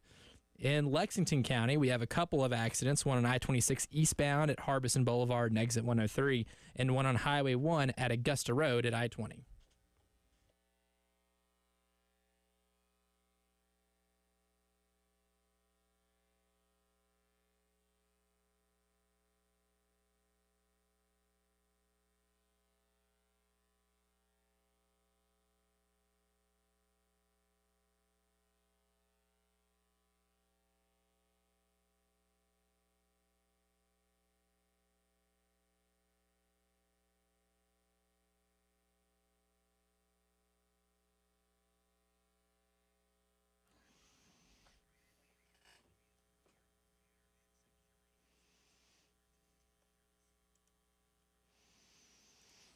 It is 5 o'clock news time on this Monday. Welcome back in. It's also the final hour of the postgame show. Along with Elijah Campbell, I'm Jay Phillips. Appreciate you being with us. We'll start with Carolina baseball. The Gamecocks taking 2 of 3 over the weekend against the number 3 Kentucky Wildcats. 6-5 in 10 innings on Friday with a flourish at the end of home runs, including Blake Jackson with 1 in the 9th and in the 10th. Carolina won that one 6-5. A slugfest on Saturday. Gamecocks jumped out to an early lead but couldn't hold it. Kentucky wins 15-13. And then yesterday, Carolina did jump out and hold on to a big lead. In fact, run-ruled the Wildcats 10-0 the final in 7 innings. On the weekend, South Carolina hit .310. Kennedy Jones was fantastic. 5 of 11 at the plate, drove in 8 runs. Eskew was brilliant yesterday going into the 7th inning of that game against Kentucky on the Hill. And Ethan Petrie, despite a gaffe, if you didn't see, Ethan did hit a home run yesterday, but in all his excitement, passed the runner on first, and that is not allowed, and so it became a single. It's a no-no. Yeah, and so he didn't get credit for the homer, but he did walk 6 times over the weekend, so he was on base a lot. South Carolina improves to 29-14, 11-10 in conference play. The Gamecocks have 12 quad 1 wins. They are the number 11 team in the latest RPI ranking from the NCAA, and the Gamecocks moved up 9 spots in the D1 baseball poll from number 24 to number 15. Gamecocks will take on ETSU on Wednesday night. Then they travel to Missouri, who was swept over the weekend by Tennessee. But for whatever it may be worth to you, Missouri swept Florida in Como a couple weeks back. In fact, the week before Carolina played Florida, the Missouri Tigers swept them. Certainly can't let that happen to you if you're the Gamecocks. I don't anticipate that. And while, again, I would not call it a must-win series, it's you really better win this series. Oh, how badly do you want to host a regional? If the answer is badly, Elijah, yes, we want to host region. We like the regionals we played at Founders Park. Right. Then this is a must-win series. We spoke to Coach Mark Kingston earlier in the day, and we will have a good portion of that interview with Coach coming up for you in about 10 minutes' time. Mentioned this in the last half hour, but if you just tuned in, getting into the car after work, South Carolina added Nick Pringle as a graduate transfer from Alabama basketball. He is from Beaufort County, went to Whale Branch down in Seabrook. He's a 6'10 big man. This past season, 5.2 points, 4.1 boards. Played in 34 of Alabama's games this year. Of course, they had a heck of a year going to the Final Four. We were talking earlier, Elijah, that in a lot of ways this is a like for like, well, not a like for like. This is a direct replacement for the role that Josh Gray played on this basketball team, not the role that B.J. Mack played on this basketball team. But Nick Pringle's going to give you, in my opinion, a touch more scoring prowess. Not a lot, but enough to make a bit of a difference, and he'll play more minutes. I mean, Josh came in, and I like Josh Gray, but Josh Gray just doesn't score the basketball. This kid can score for you a little bit. And you made a good point here, and I know it's a projection, but the EBPI is a good it's got its strengths. There's no Got some doubt. highlights this past year. And you've got this kid, at least in pencil, from the EBPI in the starting lineup. Absolutely. I think this is a role that's perfect and complementary to someone like Colin Murray Boyles, especially if Colin's going to start shooting some more jump shots, which we've heard that he can shoot a little bit. But look, Nick Pringle's a guy that you don't have to drop a lot of plays for, but you can, because Alabama did a lot. They ran a lot of rip screens for him to be able to get him lobs. And look, this is a guy that scored 100% of his baskets at the rim. When he goes into the game, teams know exactly what Nick Pringle's going to do, and he still is able to do it with really good efficiency. It's a good role. Everybody needs a good rim protector and a good screen setter and rim runner. And he averaged about a block a game as well. Yep. Right around a block a game. And he ranked in the upper half of college basketball in block percentage, or percentage of shots blocked while he was on the floor. And because, again, he didn't play more than 20 minutes per game. Right. So even with almost, getting a block a game, that prorates pretty well over the course of even 30 minutes of playing time. I realize that this is a question that you really can't answer, but if he's playing 18 minutes a night for Alabama, am I looking at him maybe playing 24 to 27 minutes a night for South Carolina, especially like you were saying, if you're going to put him in the starting lineup? Alabama's roster last year had a couple of guys like him, and that's what they want. Like a Nate Oates center is not a center that's going to post up and do what Zach Edey did, right? Zach Edey's going down there to meet you on the block, one-on-one, and you're going to try to keep him from going over his left shoulder. And he's going to do that by post-entry passes. That is not exactly how any Nate Oates forward gets the ball. They will set screens at the top of the key. They'll do dribble handoffs. They're going to do some off-ball actions that are going to be able to create lob dunks. That's what the offense is geared for. So it's a whole lot different. And he also has, like I said, 3 or 4 of those guys on the same team. And if you look at their high school players coming in, two of those guys, Aiden Sherrill and Darian Reed, are both those very similar type players. Sherrill especially. I don't know if he attempted a shot outside of 15 feet in high school. He catches lobs. If you are going to play center for Nate Oates, you are setting screens, you are catching lobs, and you are dunking the basketball. Right. So then he usually keeps a lot of those guys on the roster. So I think, there's not another guy kind of like that. I mean, Jordan Butler has the same type of athletic skill set. Right. Maybe not as polished, doesn't have the experience that Nick has, but you can maybe get him to that point one day. But now, if you're South Carolina, look, you didn't have really a guy like that. Josh Gray was the closest you had. Now you have a starter, Nick Pringle, and someone like Jordan Butler that could back him up. So just one slot left, basically, from a scholarship standpoint, and the general belief, as we talk about this program under Lamont Paris going into year 3, is that they will be looking for a point guard to fill that final slot. Oh, yeah. Yeah. At least you need to. When's the portal close for this time of year? It's very soon. I was going to say it's within the next week. Okay. I think.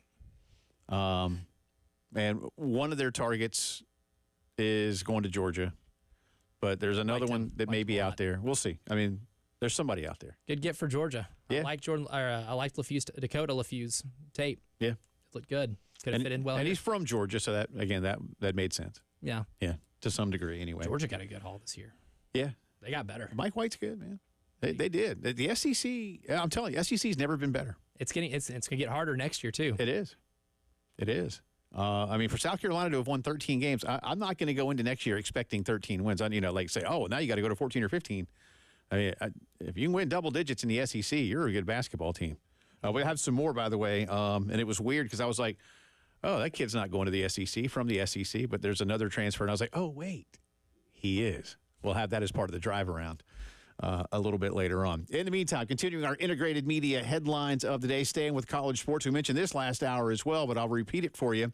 The University of Alabama Birmingham football team today, the entire roster signed up with an organization called athletes.org. It makes them the first D1 football team to publicly join a players association, and the guiding force behind this move was their head coach, Trent Dilfer, who, of course, was a longtime NFL quarterback, won the Super Bowl. He's been at UAB for a couple of years now after being on television for a bit with ESPN. And he said, I wanted to make sure I helped pour gasoline on something that is going to happen no matter what. I might as well use my influence to help it happen faster on behalf of our players. So I'm very interested to see where this goes next. as you pointed out, well, I said, and you followed it up, because I just said, well, they play about 30 minutes from, the mighty Crimson Tide. And then you said, yeah, and in the hometown of the SEC. Interesting case study. And like you said, what'd you say? Guinea pigs. Yeah. They could be the guinea pigs. College athletics. I would like to see, whether it's, again, mighty Alabama or Michigan or Ohio State or Texas or some big giant program, Florida. Yeah, I'd like to see a school, with all due respect here, because this is good. I think this is a good move. So I'm not here to knock anything. But if you want this to gain traction, if Trent Dilfer wants to pour gasoline on it, take that gas can over to Kalen DeBoer. Right? Or down to Hugh Freeze. We'll set everything on fire. Or over to Kirby Smart. Yeah, let's not light it all on fire. I don't want to light it on fire to the point of burning it up. And maybe using gasoline might not be the best thing, because that's not very safe. It's really not. Yeah. I get the analogy, but at the same time, kids, if you want to increase, the prowess of your fire, don't use gasoline. It's a good way to set yourself on fire. It is. Maybe get some kindling, even some pine cones to kind of get the fire going. I used to have my girls go out and get pine cones when they're little. Like, it's good for the fireplace. Just help it along the way. Yeah. A little bit. And if you need anything, there's other liquids that you can use. Yeah. To be able to help it out, but don't use gasoline. Don't use gasoline. But I'm with you. I like the analogy. In all seriousness, let's see. Let's see what this does, because I agree with Trent. I believe this is where we are headed. And for those of you who don't like what is happening, now I give my opinion. And my personal belief is that collective bargaining is how this gets fixed. That's how you get rules. Yeah, because then you have two sides agreeing for the good of one cause. And that needs to happen, because the whole time, its existence, there's only been one side to a supposedly two-sided coin. So you're like, wait, every time I flip this coin, it comes up heads. How is that possible? You see, the NCAA spent its entire life in existence committing crime, and no one bats an eye. People actually want it to stay the same. If I grew up my entire life committing crimes, I'm in jail forever. Yeah. Not sending the NCAA to jail, but anyway. All right, so there's that for you. Speaking of jail, or at least legalities. Hell of a pivot. Thank you. The state of Florida is now suing the Atlantic Coast Conference. You heard me right. Not just Florida State University. When I say Florida State, you're like, no, Jay, you got the words. No. No, I did not. The state of Florida is suing the ACC over a public records request. That was fun to say. Attorney General Ashley Moody, on behalf of the state of Florida, says the ACC has failed to turn over the contracts about their media rights, despite her asking for them in January. Did she say pretty please? I guess not. Therein lies according to the Associated Press, Ms. Moody argues that the contracts are public records because they involve an agreement with a government-run university. Now I add a little fun editorializing in here. This is going to be another battle between the state of Florida and the Walt Disney Company. What's the record in those, by the way? I think the current one with the Disney World thing is sort of a draw. The draw? Yeah. Because they both sides decided to drop the suit, and I think the state of Florida was like, yeah, we can't make a private business do whatever we tell them to do. And then Disney was like, all right, yeah, we probably shouldn't have the right to build a nuclear plant, so y'all can take that from us. We'll concede something. Some things like that. So I would call that one a draw. It was more just an ego measuring contest. This one may be a draw, too. I don't know. But now the state of Florida, not just Florida State, but the state of Florida is also suing Disney for the same reasons, basically, just in a different kind of way than how FSU is doing it. And finally, Taylor Swift fans, good news. Travis will not be traveling with Tay-Tay around the world for the next couple of years. Travis Kelce today has signed a 2-year extension with the Kansas City Chiefs. It is a deal worth $34.25 million. Half of that is fully guaranteed, and most of the rest will be guaranteed on the third day of the 2025 league year. I think the league year starts in March. Around the time free agency opens. Look, the Chiefs, here's the thing. Chiefs are going for something historic, and they're probably good enough to do it. I think if they pull it off, then I think Travis goes ahead and calls it quits, and maybe he asks Taylor to marry him, or maybe not. Maybe he wants to win another one. Winning's a hell of a drug, Jake. Yeah. I don't know. But if they don't, then maybe he hangs around for one more year. We shall see. That's our integrated media headlines of the day. 803-948-8327 for all of your home entertainment needs and so much more, including great outdoor systems. Call my good friends at Integrated Media. You'll love them. Sound from Mark Kingston coming up.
All right, time to talk a little Gamecock baseball with Coach Kingston. The full interview, by the way, is up. This is a portion of it, but if you'd like to hear everything that Mark said, 1075thegame.com or our app.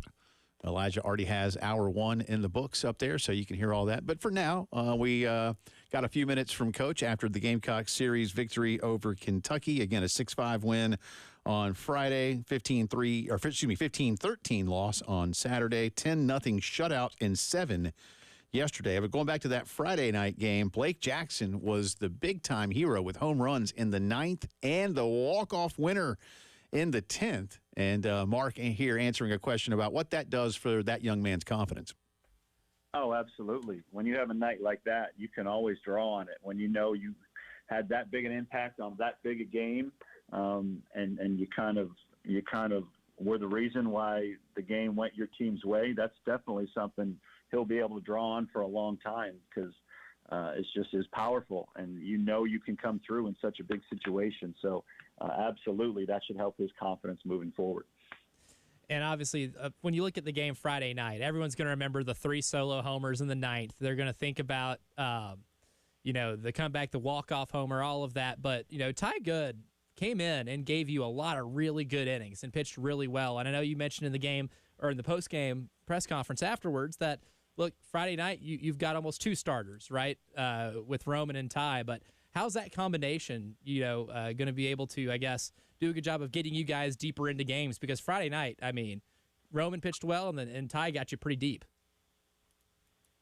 Yeah, they're a great combination. There's no question about it. And the reason why is because they're 2 different kinds of pitchers. Roman pitches predominantly with the fastball, and it's a riding fastball, which means, he pitches in the top half of the strike zone and likes to get a lot of swings and misses and pop-ups because it's a riding fastball that hitters can't get on top of.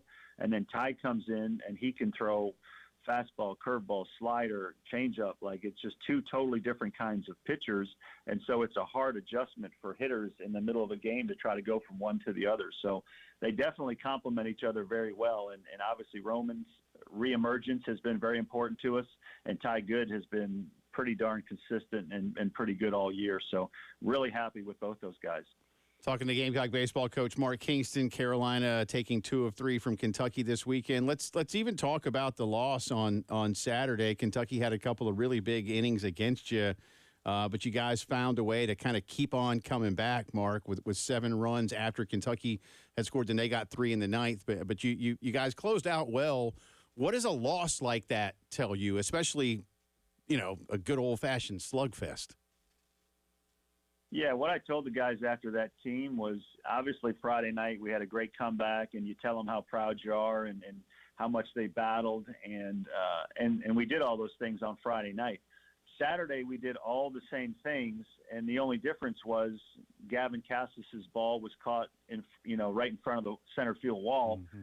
And that's the difference between winning and losing. So what I told them is I was just as proud of them and how they had battled that night as I was the night before. Sometimes you win, sometimes you lose, but they had the same characteristics in both games, and I just wanted to make sure that they knew that, and that's how we felt, because I didn't want any disappointment to carry over into the next day. So, tried to pump him up after that Saturday loss. He scored 13 runs. It was a great outing in so many different ways, and just wanted them to know that you keep playing like that, good things are going to happen. And obviously we came out Sunday and had the 10-0 game and played great in all facets of the game. Yeah, the disappointment didn't carry over into Sunday, but those bats absolutely did. And for the second straight game, you had the lineup with Gavin at third base, moving Talmadge over to short. And you mentioned after the game, that when you're building these lineups, you're trying to optimize like certain things. But what do you think you got with this lineup right now that you've had over the last 2 games that's produced 23 runs in those 2 games? Well, it's just a bunch of older, experienced hitters that can grind out at bats. And sometimes in our league, sometimes in college baseball, especially now in 2024 with the advent of the transfer portal, it's really important that you just have as many older, experienced guys giving workmanlike, tough at-bats as you possibly can. That's what leads to rallies continuing on instead of maybe fizzling out. And so we decided to sacrifice a little bit of defense in the hopes that it would really, give us a lot of help offensively. And so far in the short term, that's exactly what's happened. And on that last note, Mark, because it does become important. I mean, is there extra work that some of these guys that are shifting positions around do? I mean, you mentioned, Talmadge played shortstop in high school, and we know Ethan's played a little bit of first base, things like that. But what's the mindset from a staff perspective, practice perspective of getting these guys extra time with you, popping fungos at them all week? Well, we do that all the time, even in the fall. Gavin Cassis played a lot of games at third base in the fall, and Ethan Petrie played games at first base in the fall. So this is not just some new thing that we created this week and said let's roll the dice. Like, we've been preparing for this. When Tippett went out, we spent the entire week leading up to this past weekend with guys playing in those secondary positions, and you have to be prepared with every guy that they have their primary position and then they have their secondary position. So this is something we've been preparing for just in case. We went to it, and so I felt like all the guys didn't feel overwhelmed or out of sorts and looked pretty comfortable out there. Ethan made the diving play to the 4-hole, and I thought Cassis, for the most part, made all the plays that should have been made this weekend. So, again, you've got to prepare for it, and then you hope that the guys are comfortable when you put them out there. And obviously, Coach, a lot of this was necessitated by the Tippett injury situation with both the concussion and the sprain, as you told us about last week. Update on him right now? He's making progress. The concussion, I think, is all but gone, and so he's clear there. And the knee is just a day-to-day thing. Whether he'll be available this week or not, it's probably too early to tell. But he has started to take some ground balls with a brace on, and we'll just continue to evaluate and lean on our athletic trainers to tell us when they think it's wise for him to be healthy and active again. And, Coach, one player I want to ask you about, too, Austin Brindling. I mean, ever since he's been inserted into the lineup, he's really had a nice little renaissance here. I know you guys probably talked about it last Monday, but I would like to ask you about it right now because, look, he had another huge weekend, going 2 for 3 yesterday and 3 of 6 on Saturday. What exactly has he been able to bring to this lineup, and how was his transition, I guess, going from bench player with a little bit of at-bats to hitting leadoff and helping fuel a nice little offensive renaissance this weekend? Yeah, well, he's become now exactly what we recruited out of the transfer portal last summer, a prototypical leadoff hitter that can get on base, take, like I just mentioned, very mature at bats, hard to strike out, takes his walk, puts the ball in play, and can score from first on a double and go first to third. He's all the things that we recruited. He just wasn't quite prepared to make the quick transition when he came over from North Florida. It took him a long time to kind of get his game up to speed for this level. But now that he has, I'm really glad that we gave him the opportunity because he's run with it, and he's really been a spark at the top of the lineup. And, Coach, last thing for you. Last Monday, we talked about Ethan Petrie having a really rough weekend against Arkansas. You told us what you guys as a staff had looked at in terms of how the Hogs pitched him. This week, he gets 6 walks. Should have had a home run. We've talked about that. I know you have as well. That's an unfortunate mistake by him. But happy with what he was able to do differently this weekend against a good Kentucky team? Yeah, he learned and applied everything we talked about that he needed to take from last weekend. He stayed within the strike zone. He took his walks if they weren't going to pitch him. And when he got a chance to get a strike, he hit balls hard. So that's exactly where he needs to be. It's great to see that he can make the adjustment and learn that lesson so quickly because I think that bodes well for him long term, guys that can make those adjustments and take the lessons. So that's a big reason why we played better again and scored runs this weekend. Him and Cole Messina, when they're hitting, we're pretty damn tough to beat. Right. We score a lot of runs when Cole and Ethan are hitting. Everything else seems to fall into place. All right, I lied. Have you and Matt decided on a Wednesday starter? Not yet. Okay. Not yet. All right, there you go. Excuse me. Full interview with Coach Kingston is up on the website, 1075thegame.com, or on the app. But, applying a lot for Petrie in terms of what they're doing. This team, again, we talked about this earlier, and I've only got a few seconds here, but not just in my opinion, but the opinion of many who follow the sport. South Carolina is in excellent shape to host in the first round of the tournament. It doesn't mean at the season ended today they are one of those, but it means that they're doing everything necessary. You're getting quality wins. You're getting a lot of them. You have 12 quad 1 wins. You're number 11 in the RPI. You keep that trend going. We talked about it, Elijah and I did. You could go 5-4 against Florida, Arkansas, and Kentucky, you're in good shape. You go 5-4 again in these final 9 games, I feel like South Carolina is one of those 16 that's going to host. We'll give you the full report on Southeastern Conference baseball and a lot of basketball transfer news in the drive around the SEC.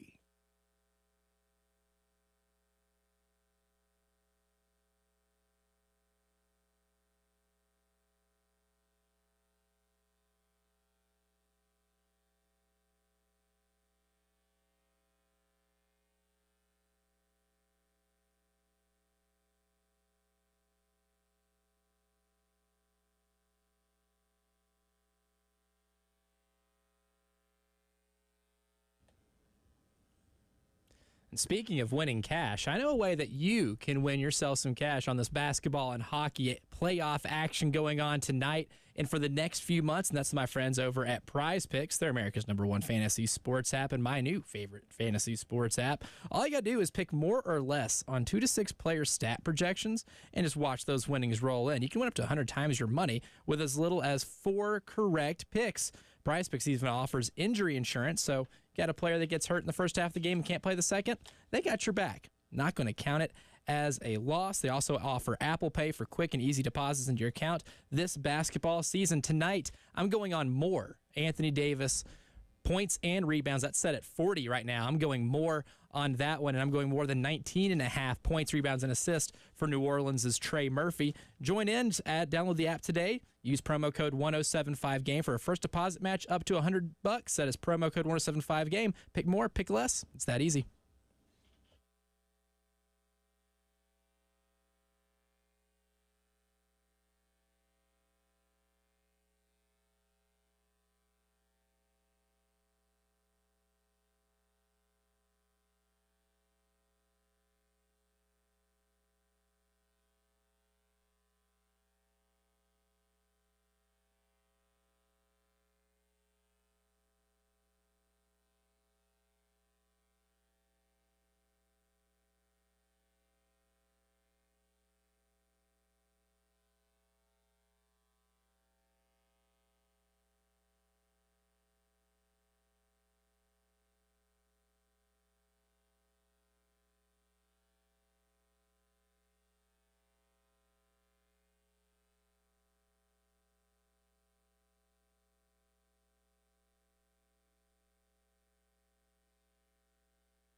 From the WIS Traffic Studios, I'm Elijah Campbell. A few accidents to report to you that are causing some delays on the roadways this afternoon. A couple here in Richland County. We'll start with one on Decker Boulevard at O'Neill Court. Got another one on Highway 1 at Augusta Road near Sparkleberry Lane. And then a couple more on I-77 northbound at US 21 and Exit 24, and one on Percival Road near Highway 12 at I-77. A few more in Lexington County. We'll start with one on Platte Springs Road at South Lake Drive. Another one on Two Notch Road between Old Orangeburg Road and Sherway Road. Also have one on US 376 at I-26. That's causing some traffic backup, as well as one on Highway 1 at Augusta Road at I-20. We also had one accident that's been cleared. That one's the one at I-26 eastbound at Piney Grove Road.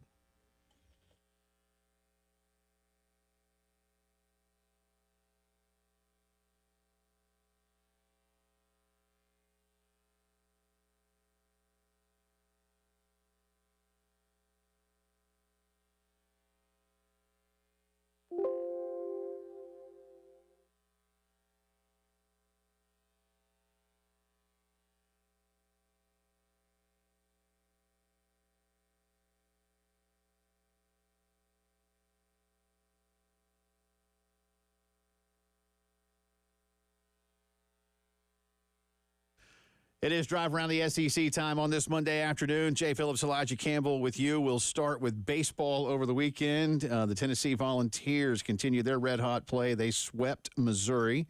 Alabama is in the top 25. They took 2 of 3 from Ole Miss. Arkansas takes 2 of 3 from Florida. The Gators, in a relative sense, scuffling a little bit. I'll give you the standings in the conference in just a minute. You'll see what I'm talking about. Mississippi State is really starting to heat up, y'all. They hit their 12th conference victory. They took 2 of 3 at Vanderbilt.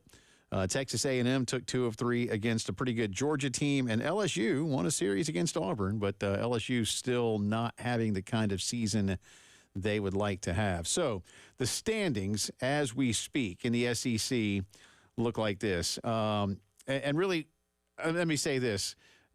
You know, how much this is going to matter in terms of seed. I think Elijah mentioned this earlier. You know, what your seed is in the conference tournament could go a long way for some of the teams that are really pushing for a host spot relative to those who have one locked up. It could make a big difference for you, and it's going to be a real tangle in there. I think Tennessee, Kentucky, Arkansas, and A&M are going to host. Look, unless they all go 0 for the rest of the way, but that ain't happening. I think those teams are locked in right now. I mean, Kentucky's already got a winning record in conference play, and Tennessee's sitting on 15. Anyway, let's start with the East. Conference records only, but I'll give you a couple about Florida. I'll tell you especially. Kentucky 16-5, Tennessee 15-6, Carolina and Vanderbilt both 11-10. Georgia is 10-11, but Georgia does already have 31 wins. Florida is 9-12. In conference play, and Florida's just 22-21. Florida's getting perilously close to being out of tournament contention. Now, they've got a strong resume, and I think they've got a top 30 RPI. Mm-hmm. So if Florida can get close to 30 wins, which they should, I think they'll be okay. It's just that Sully's team may suddenly be a 3 seed somewhere. It'd be a scary 3 seed for somebody. Yeah, and then somebody's going to go, some 2 seed's going to go, are you bleeping me? Got to play these guys to start your tournament. Like when Wichita was a 1, and then they got Kentucky as an 8. As the 8, yeah. The next round. I was like, are you kidding me, man? Come on. The team that ended up going to the national championship game? Yeah. Yeah, because Kentucky had like a bad January, right? Or something like that. Like a bad January and February. Yeah. Because they were all freshmen, but they were all lottery picks. Missouri, again, Carolina's opponent this weekend, just 6-15 in conference play, 19-26 overall. Again, swept by Tennessee were the Tigers. Like I say, is it must win? No. It's you better win the series. That's what I'll say. I mean, South Carolina's going to the tournament. That's not really an issue at this point. They'll win enough to go to the tournament. But you want to host. And that's, again, we talk about that a lot. What are the expectations? Well, yours truly puts a minimum expectation on Carolina baseball. You should host every year. Doesn't mean you will. But you do enough around here that you should expect that. So I think Carolina's in good shape, as I mentioned earlier. Out west, Arkansas is 16-5. A&M is 15-6. Again, those are the top 2 teams in America. Mississippi State is coming on, y'all. They are now 12-9 in conference play, 29-15 overall. Coach Lamonis' club, after a couple of really disappointing seasons after winning the national title, starting to turn it back on. And I think they are getting better every week. So watch out for Mississippi State. Alabama is 9-12, but a pretty good resume. They are 28-16 overall.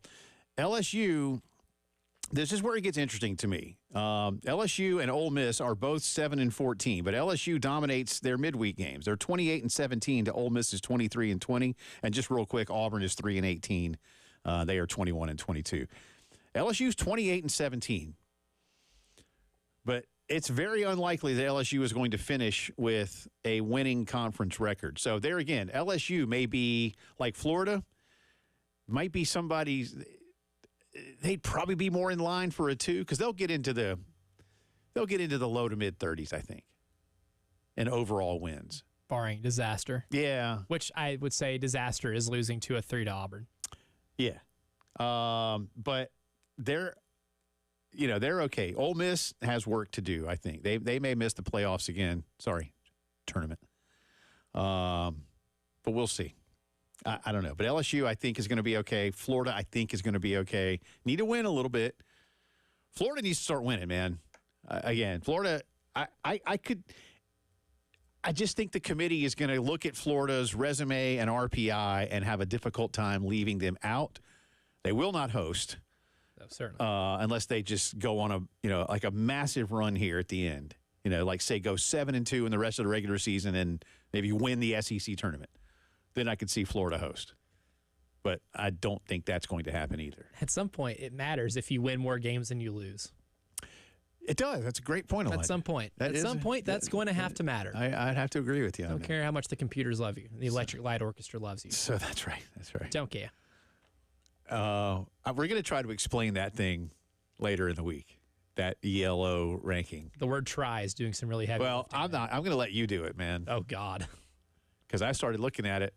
Basically, y'all, real quick, there's this ranking out there that apparently the statisticians love. It was developed for chess. And then, really smart people with numbers and computers figured out how to apply it to other sports, if you want me to call chess a sport. It's certainly competitive. Yes. Anyway. But I started looking at trying to figure out how it works, and I was like, you know what? I'm out. I'm looking at the rankings right now, and there's no explanation to the rankings. No, I know. That's why I said. So I went in because I want to know things, right? So I went in and started looking, and I was like, oh, I can't do this. That's going to make. But in that ranking, South Carolina's 9th. They are. So that's good. Again, that's why I think that helps Carolina's hosting resume. Basketball news to tell you about. This is going to be such a fun name to say next season, and I'm serious. Tennessee has gotten big man Igor Milicic from the University of Charlotte. He's 6'10", 12.8 points per game, 8.5 rebounds. He can dish it. He's got 1.7 assists, about a block per game, 0.9, and he shoots 38% from three. And shot a lot of threes. 1.7 assists might be my favorite number, though. Dude he can pass. Get it down to him. He's a modern big. Yeah, let him throw it back out there. And a European big, too. They know how to distribute the basketball fairly. He puts the ball on the floor really well. Andrew Carr is transferring from Wake Forest to Kentucky. Andrew Carr last year for the Deacs scored 13.5 points per game. You like that pickup? Love it. Yeah. I love it for him. And that's a guy that is even testing the NBA waters because, look, Andrew Carr, 6'10 center that shoots 37% from three, efficient two-point shooter. That's almost an 80% free throw shooter. Defensively, there's some work, but he is an offensive weapon, and I like him in Mark Pope's offense more so than anything else. That's a good fit for him. Let's see. Malik Presley is a reserve guard from Vanderbilt. He is headed to Texas. That was one I mentioned earlier. That's an intra-conference move now, officially, at least in terms of basketball, because by the time, I say officially because by the time it actually matters, Texas will be in the league. He played 26 games last year, just 2.2 points, 1.6 rebounds, and about 1/2 of an assist per game. But Malik Presley headed to Austin.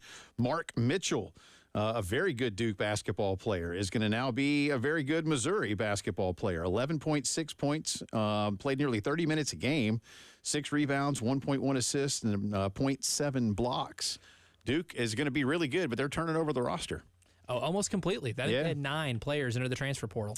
And finally, this is not a transfer, but it's good news for Alabama. Grant Nelson is going to hang around one more year. Kid's great. I'd shave the mustache, but other than that, 11.9 points, 5.9 boards, 1.5 assists, 1.5 blocks. He's a good basketball player. Yeah, not a lot of 6'10 dudes are handling the ball and pick and roll situations. I like that kid, man. He does a lot. Yeah, but shave the mustache. Had the dunk of the tournament, too, in that Final Four game. Yeah. He's fun to watch. That's the drive around the SEC, brought to you by Herndon Chevy. Save up to $20,000 on new Silverados. Together, let's ride. I got an interesting news on Mike Tyson coming up.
All right, welcome back in. Final few minutes of the postgame show on this Monday afternoon. Jay Phillips, Elijah Campbell with you. Do want to remind you first to go to 1075thegame.com, register for the Palmetto Citizens Federal Credit Union Grand Slam giveaway.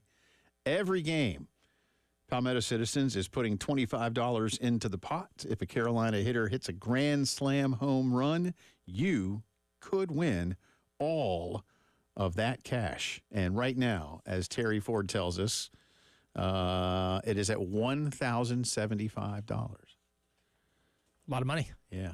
Now, that means that someone wouldn't win $1,075 in the next game because they'll put $25 more into it, which means you could win $1,100 on Wednesday night.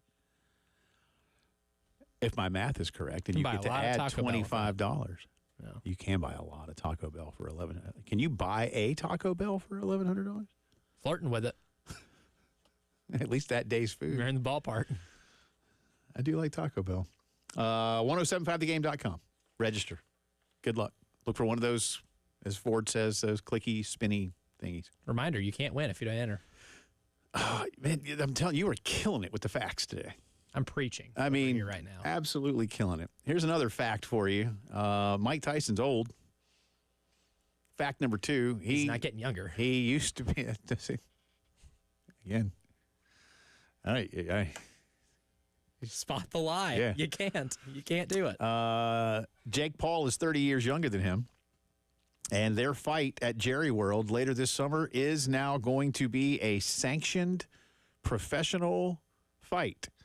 Why exactly? I don't know, other than the guy that's putting it on from Most Valuable Promotions, Nikisa Bidarian, said over the past 6 weeks, MVP, that's again the group, has worked with its partners to satisfy the requirements of the Texas Department of Licensing and Regulations to sanction Paul versus Tyson.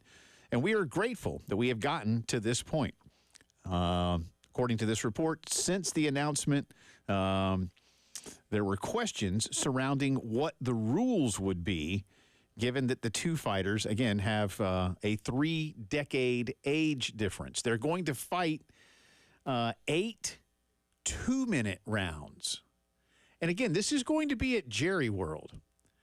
Now, unless like there's a major concert or something after this fight, can you please explain to me why I should buy a ticket to go watch this at Jerry World? Maybe I have Netflix. So, serious question. Do I have to pay extra on my Netflix for this, or am I just getting this on Netflix? Because if I have to pay extra, I ain't. And why would I go to this? I mean, if this was it where the Mavs play, whatever that arena's called now. The United Airlines Center? Maybe I would go. It's an airline center of some sort. American Airlines, probably. American, Maybe I would go, but why? I'm not, because if I go to Jerry World, I got to watch it on Jerry's big HD TVs. Yeah, how good are your binoculars? And I don't want to do that. Look, I know it's a gimmick, so I'm not here to go like, why are they doing this? It's a money-making gimmick. I get it. That's fine. But, I mean, 16 minutes of fighting? And Jake Paul, is he actually any good? Apparently he is. Is he? From what I've been told, is that he can actually box a little bit. But and is he a heavyweight? Like, how big is he? Apparently big enough. Like, if he went out and fought like Canelo Alvarez, is he just going to get his butt kicked? Or he would get destroyed. Yeah. Well, can we do that then? That would be fun. I mean, fight someone your own age, buddy. Right. And even Canelo now is, how old is Canelo anyway? I just, okay. Right? Like, okay. I have zero interest in this match. But now it's a true professional fight. Mike Tyson has not fought as a professional in 20 years. Now, a few years ago, he fought Roy Jones, but that was not a sanctioned event. And here's the thing. I mean, I don't know what the rules are, and again, whatever. And it's Texas. I mean, there are no rules. Yeah, I figured Texas just says, hell, y'all can just get out there and bait each other up. I mean, what You can only resort to your gun after the 6th round. I mean, let's make this thing old school, right? Make it a duel. Yeah. I mean, but why does Texas care? I can figure some states, would care. I figure Texas is like, now, boys, y'all got to fight with gloves. You can only take them off after round 9. Right. Well, see, they're only fighting. I'll fight 8. That's what it'll be. Because if they got to 9, then they would be allowed to take the gloves off. We're going to conclude this fight in the parking lot. That's where this fight belongs anyway. Right, that's what I'm saying. That's what I'm saying. This is why. Yeah, why are you fighing in the biggest football stadium in America? Leading up to the home opener, like that's got to be what it is. That's what this event should be. So I don't know. Whatever. Anyway, hey, that sounds. If you're into it, cool. I used to love watching Mike Tyson fight. I get it. Now, and all I know of Jake Paul is like, doesn't he do stupid stuff on YouTube? Well, he's about to do something even dumber. And that's fight Mike Tyson. Perhaps. We'll keep you updated on that one. Good stuff today. Thanks to Coach Kingston. For Elijah, I'm Jay. Enjoy the rest of the night. See you tomorrow.